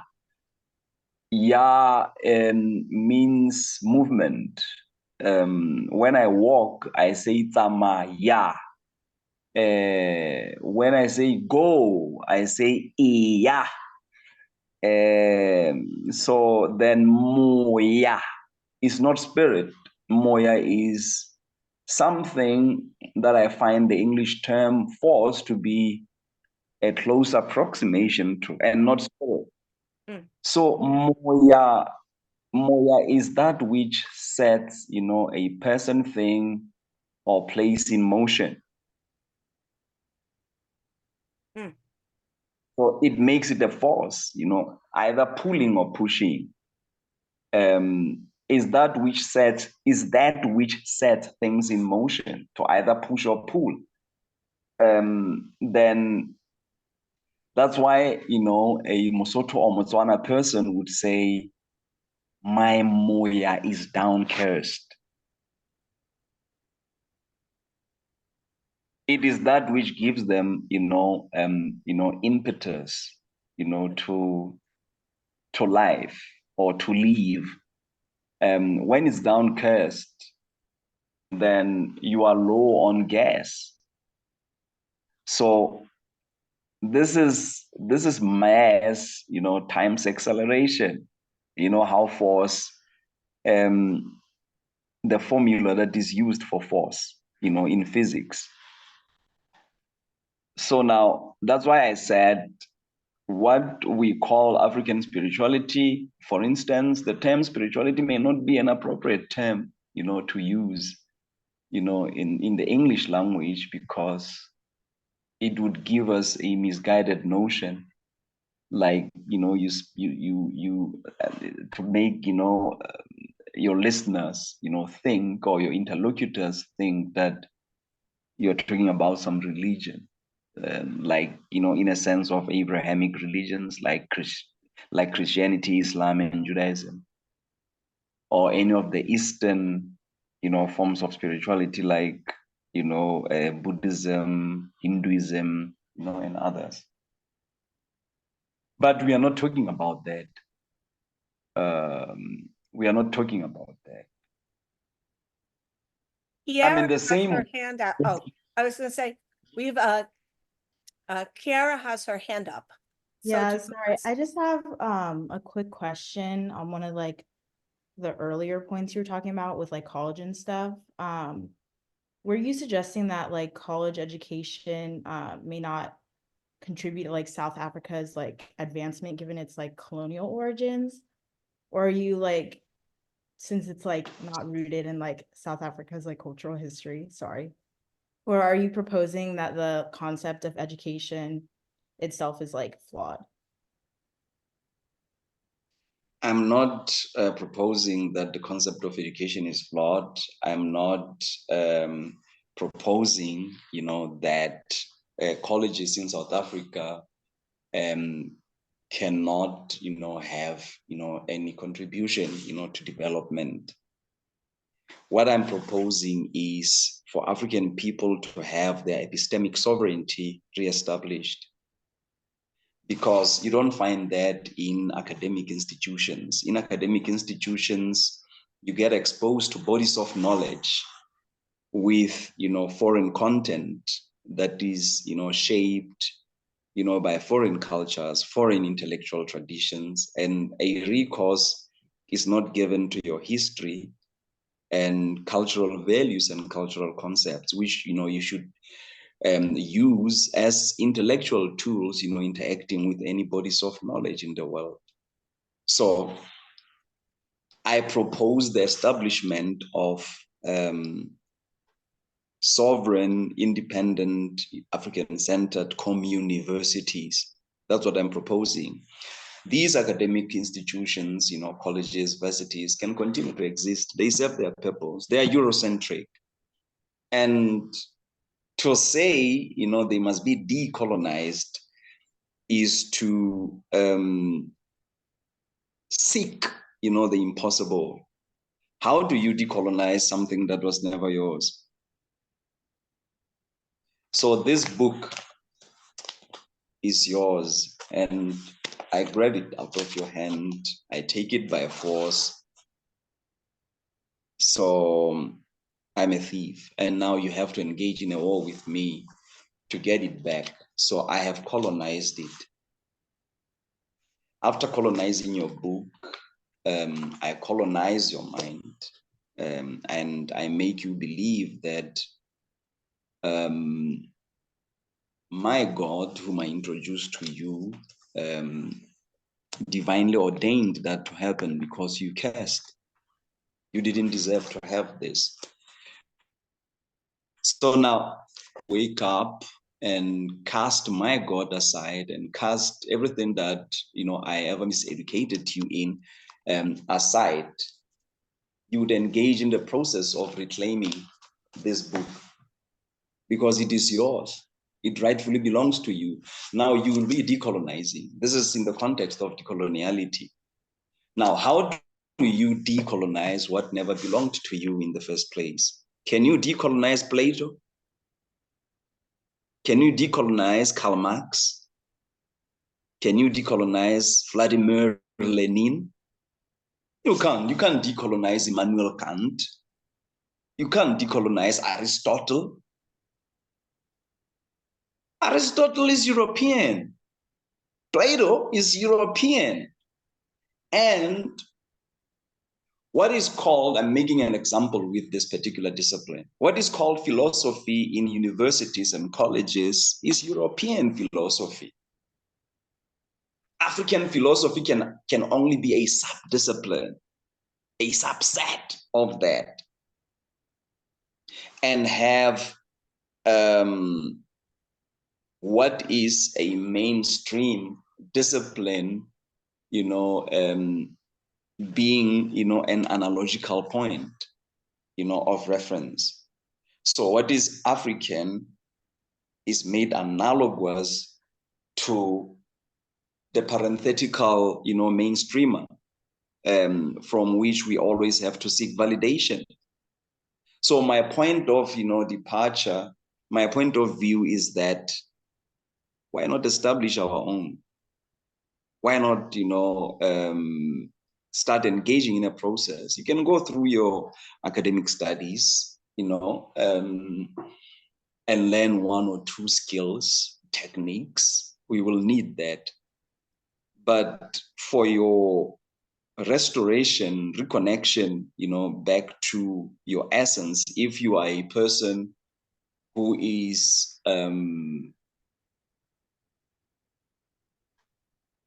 engaging, in a process, to have self-knowledge, restored, back to them historically, culturally, psychologically. I'm saying colleges and universities cannot do that for you. You can only have cute, African-centered, topics, in the curriculum, sprinkled all over, Eurocentric curriculum. That's what you can simply have. So these colleges and universities are examples of how Europeans have exerted their epistemic sovereignty in these spaces, that we happen to find ourselves, sharing with them. So I'm saying these spaces endorse a single epistemological culture because ways of knowing and streams of knowledge that through ways of knowledge we engage with are never culture neutral. They are never culture neutral. They are never race neutral.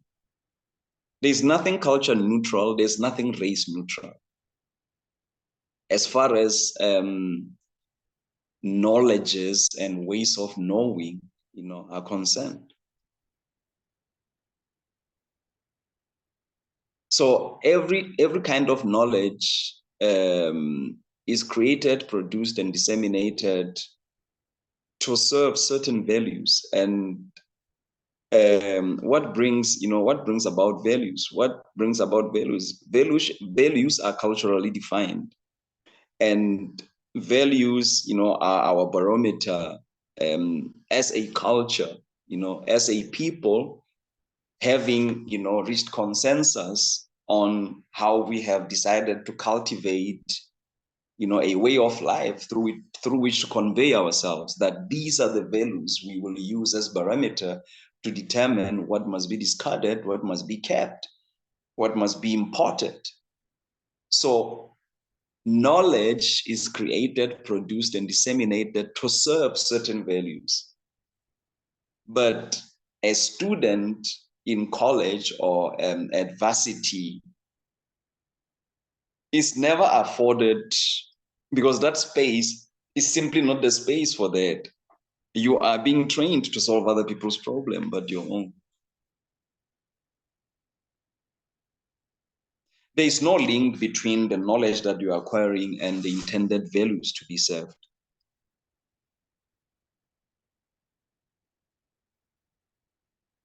Thank you. No, you're welcome.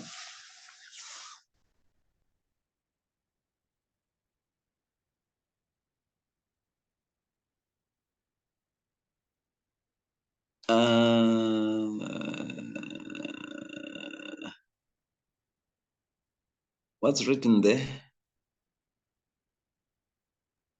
Well, I Dingani missed. asked, and this is more to the Missal concept paper, does the proposal suggest or call for de-academized curriculums to happen within the existing institutions?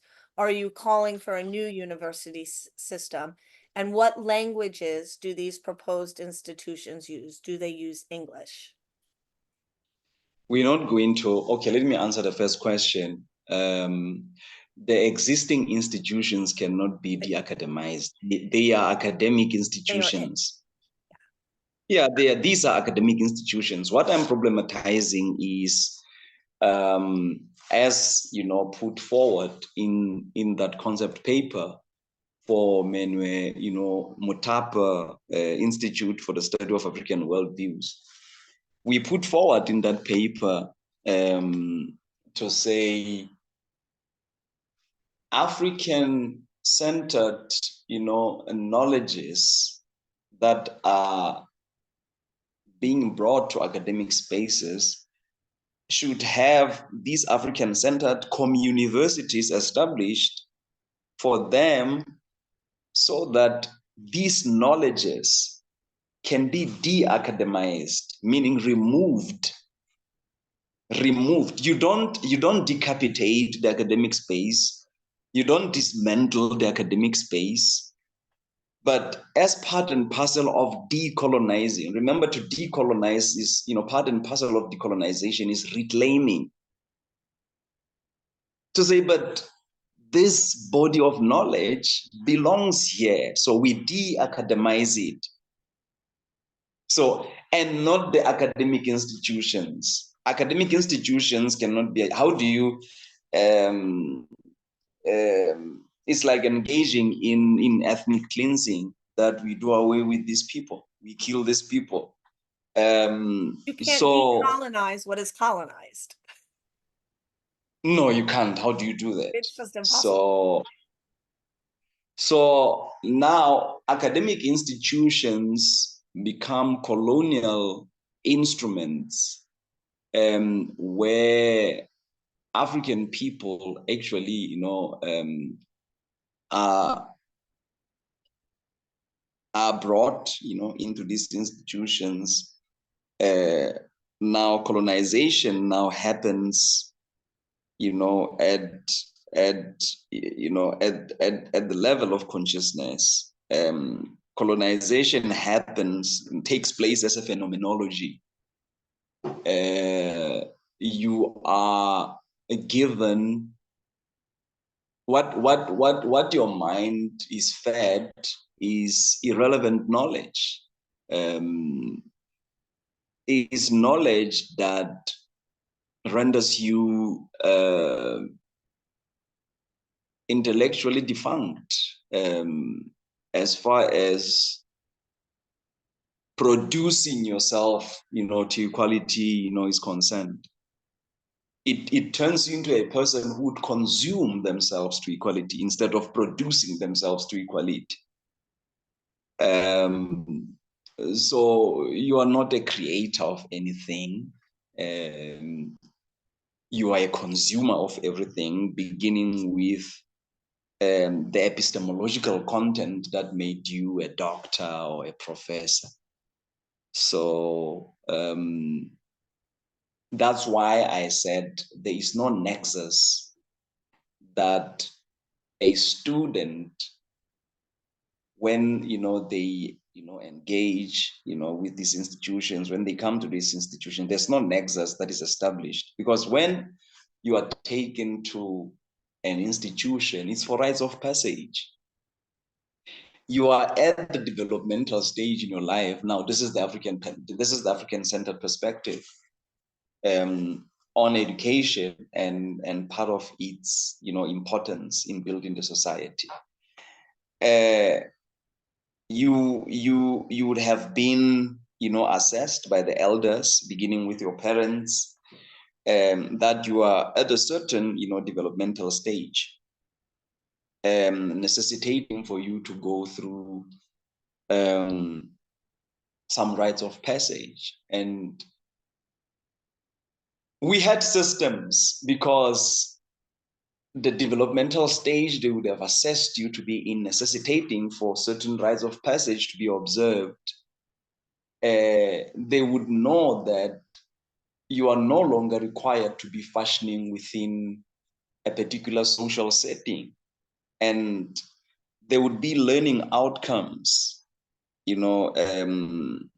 predetermined already, that we expect this person, after having completed the rites of passage, to be knowledgeable in 1, 2, 3, 4. That would make them functional. That would functionalize them to operate in a different social setting, or in a different area of people activity.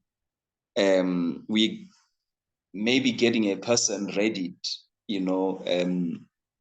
to build an institution himself. And we saw our family as an institution also, and not just something two people build, as one of the social institutions. It's quite interesting. Today, family is not listed among social institutions, social organizations. It is an organization, it is an institution, but it is no longer seen as such today. It is something that is individuated to two people, and their children, and that is.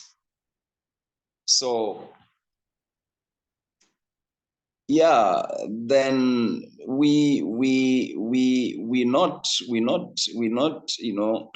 doing away with academic institution, unless academic institutions would want to come clamping on initiatives that would get the ball rolling towards the reestablishment of African epistemic sovereignty. Then there will be war.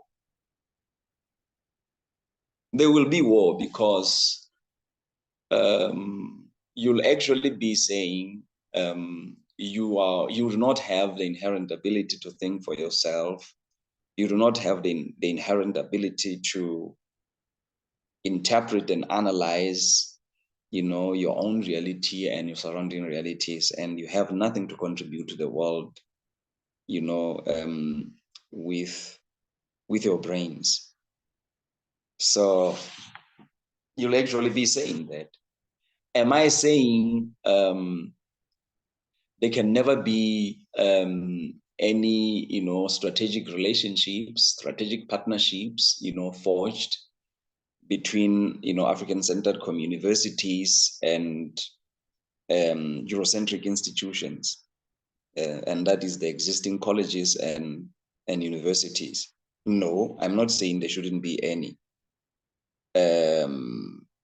Then a concept of acculturation is not foreign to African culture. That concept is not foreign. Acculturation is not foreign, to our culture. We have had one nation, having, a group of people breaking away from it to live with another nation. By nation here, I'm referring to what European anthropologists, call tribes in Africa, which word, has no equivalent, in any of our languages. We don't have a word for tribe. So we have a word for people, for nations. Not this political nationalism that people are talking about today, like you are a nation as US, and it's a politically constructed nationhood. But I'm not talking about that. In the indigenous sense, we don't even have that concept. So we don't even have an expression in any of our languages for what I even call African-centeredness. So now I have to use the English language today because it's part and parcel of responding to what has necessitated a worldwide unity, of people who are indigenous to the continent of Africa. But in the pre-colonial society, we did not have, a concept of continental identity. That's why even the term African is not even African. The term African in my discourse, I use conveniently, for purposes of identification, just to identify, who I'm talking about. I use it colloquially. It has become, part of the nomenclature that we use, to communicate so that you get, what I'm saying. But if we go to the etymology of the term, the historical origins to the term Africa, African, it has got nothing to do with us because there is no language in the whole continent that has that word. It is of Latinate, origin. Most people do not know that. The first two provinces, of Rome in North Africa, which were called Africanus Proconsularis. So, and when you study Roman mythology in the period, predating, the incursion of, Romans, into the continent of Africa, Romans had a deity of, fertility they called Dia Africanus. So in their pantheon of gods, they already had, a deity that bore that name. So now it was not just the name of the Roman general who defeated Hannibal, Leo Scipio Africanus. But if you study deeper than that, you find Romans, in their pantheon of deities having Dia Africa, it's DEA Africa as one of, their deities. So, and these are the people through whom the first known use, of the name Africa, in history, then, came by them, by naming two northern African provinces, which were Roman provinces, Proconsularus, Africanus Proconsularis. So those were the names. So I don't get that. What's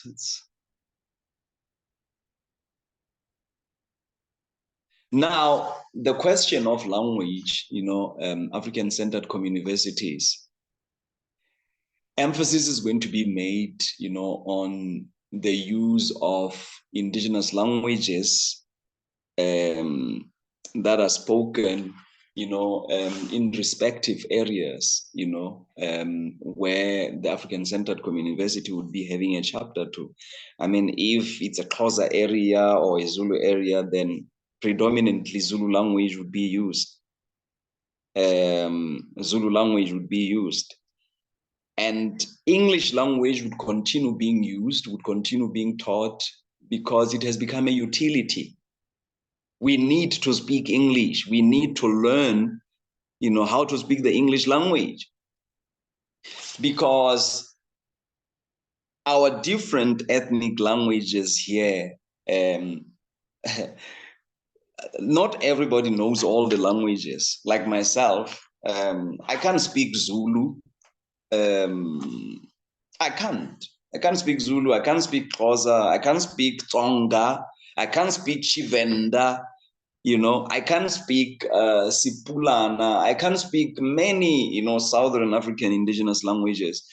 The only languages that I can speak, are Sotho languages, Sepedi, Setswana, and South Sotho, language that I speak. These are the languages that I can be able to speak fluently, that are, closely related. These are closely related languages. But these other languages, when I engage in, if I'm to speak with Dingani, and Dingani speaks, isiZulu, I don't know how well conversant, he is with, Sesotho. Whether if I can just rattle it off, start speaking Sesotho, I don't know if you'll understand me. But if you can speak in isiZulu, I won't understand, we will lose each other. So English in this, instance become a utility, a consequential utility that we cannot, wish away. So it has to be used situationally, because the current use of English language is situational. Only cultural fanatics, would insist that, it has to be discarded. And then what do? We are not going to microwave, our way into finding a common African language. There's also this thing of Swahili thing with, Swahili speaking African countries. For them it works. Then they have Swahili as their lingua franca and they boast about that. But you're not going to impose Swahili here. So, and you're not going to say Swahili has to be the lingua franca of the continent. What prevents us from invoking, our cultural sense of innovation and come up with a new language and not choose one of the existing languages? What are we afraid of? We have the inherent, capacity to do that, because all these languages that we speak today, each one of them started somewhere. So we are afraid of studying anything anew. I don't understand. Brother Itu.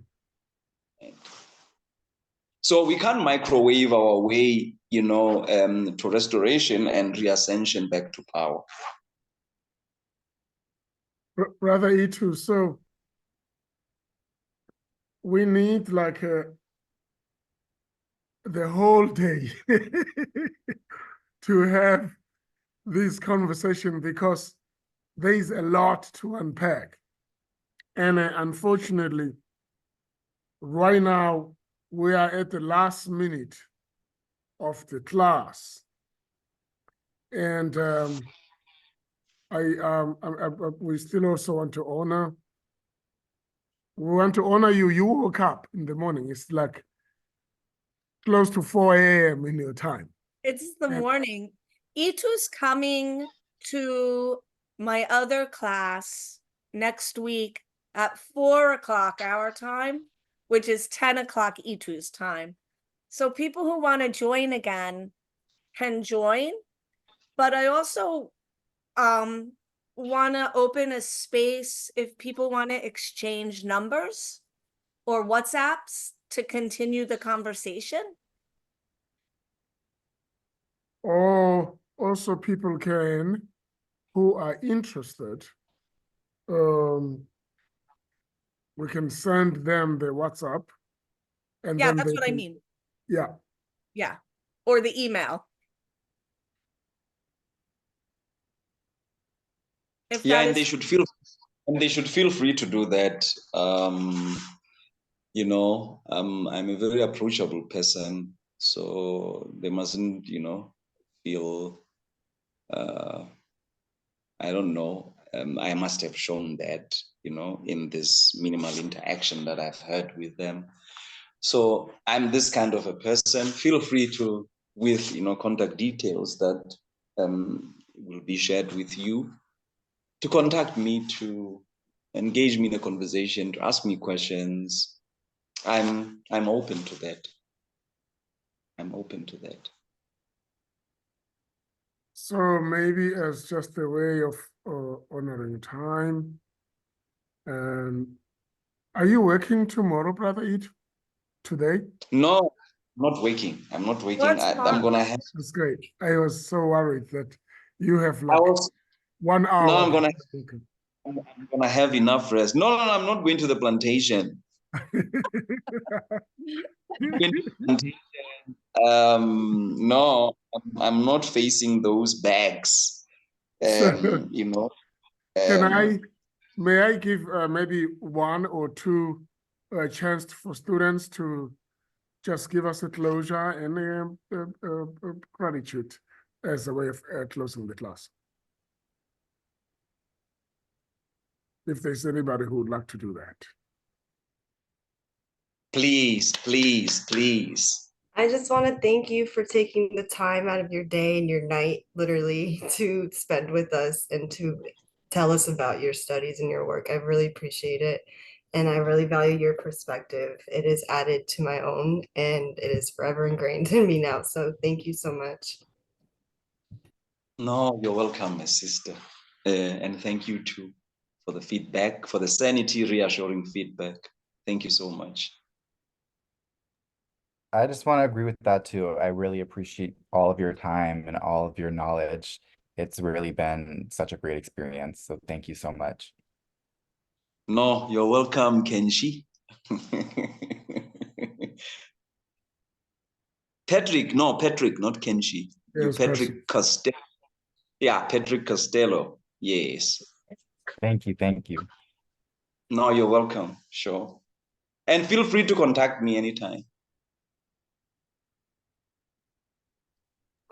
Is there one of our professors, could you possibly drop his WhatsApp information in the chat so we can get it? Yeah, Maria, you have my phone, right? I have WhatsApp.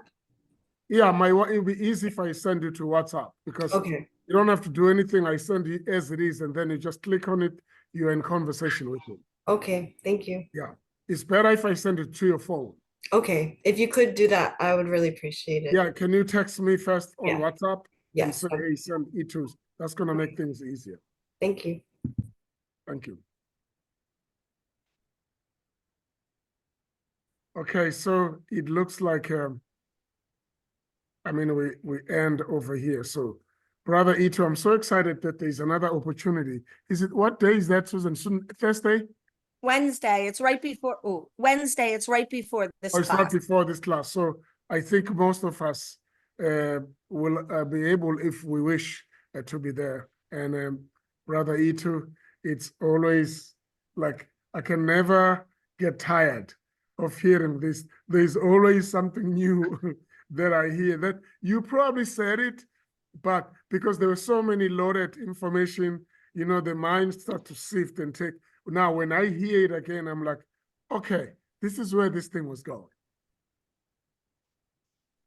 No. Yeah, this was amazing. No, thank you so much. Thank you. It is so sanitary. And You I know. mean, we are always on our WhatsApp, so we will be in touch. And I know we'll see you again next week on the WhatsApp No, if we thank you. don't talk until then. My time right now is it's Paisley, right? My time right now is 3:45 a.m. I think, you know, the student wants to establish time difference between the Paley, not Paisley. Yes, Paley Brown. No, it's not bedtime. I mean, 3:46 a.m. It's in the morning. So it means I didn't sleep. That's what it means. So I'm only going to sleep now, and it's in the morning already. But fortunately, you know, I don't go to work today and tomorrow. Today with me is Thursday. I'm not going to work today and tomorrow. So, and no, I greatly appreciate Susie, Dingan, students for everything. Amia, thank you. Mariah, oh, she's still typing. Thank you so much. Thank you, Peli. Okay, everyone. You two, I'll probably talk to you tomorrow or Friday. And Yeah. everybody, thank you so much. And again, yeah, you two, this was amazing. And the conversation will continue. And next year, this time you'll maybe even be here with us. No, I should come. For those low residency. Yeah. You know. Arms. Yeah, no, I will definitely come. Yeah. I will definitely come. And I would really love to, in those 8 days, maybe have a day or two set aside, you know, for me to get to be with the students on campus at VCU. It would be a blessing. Yeah. So thank you so much, Susie. Dingan, where is Dingan? My brother. Yeah. No, thank you so much. I'm packing. I have like an hour drive too, so I'm beginning to pack so these people don't kick me out here. No, thank you so much. Susie, have you been recording? It's been recording, my friend. I'll send it to you as soon as they send it to me. Thank you so much. Let me go repose. All right. Bye, everyone. Bye. Thank Love you. to everyone. Have a Thank good you. night. Thank you, guys. All right. All right. I'm gonna shut this. And you kept asking the questions. No, I was just like, because the students were not, I was putting it over to make them think that there are things that they can ask. Yeah, no, I know what you were doing. I wasn't trying to ask them for myself. So All right. let me get out of this building.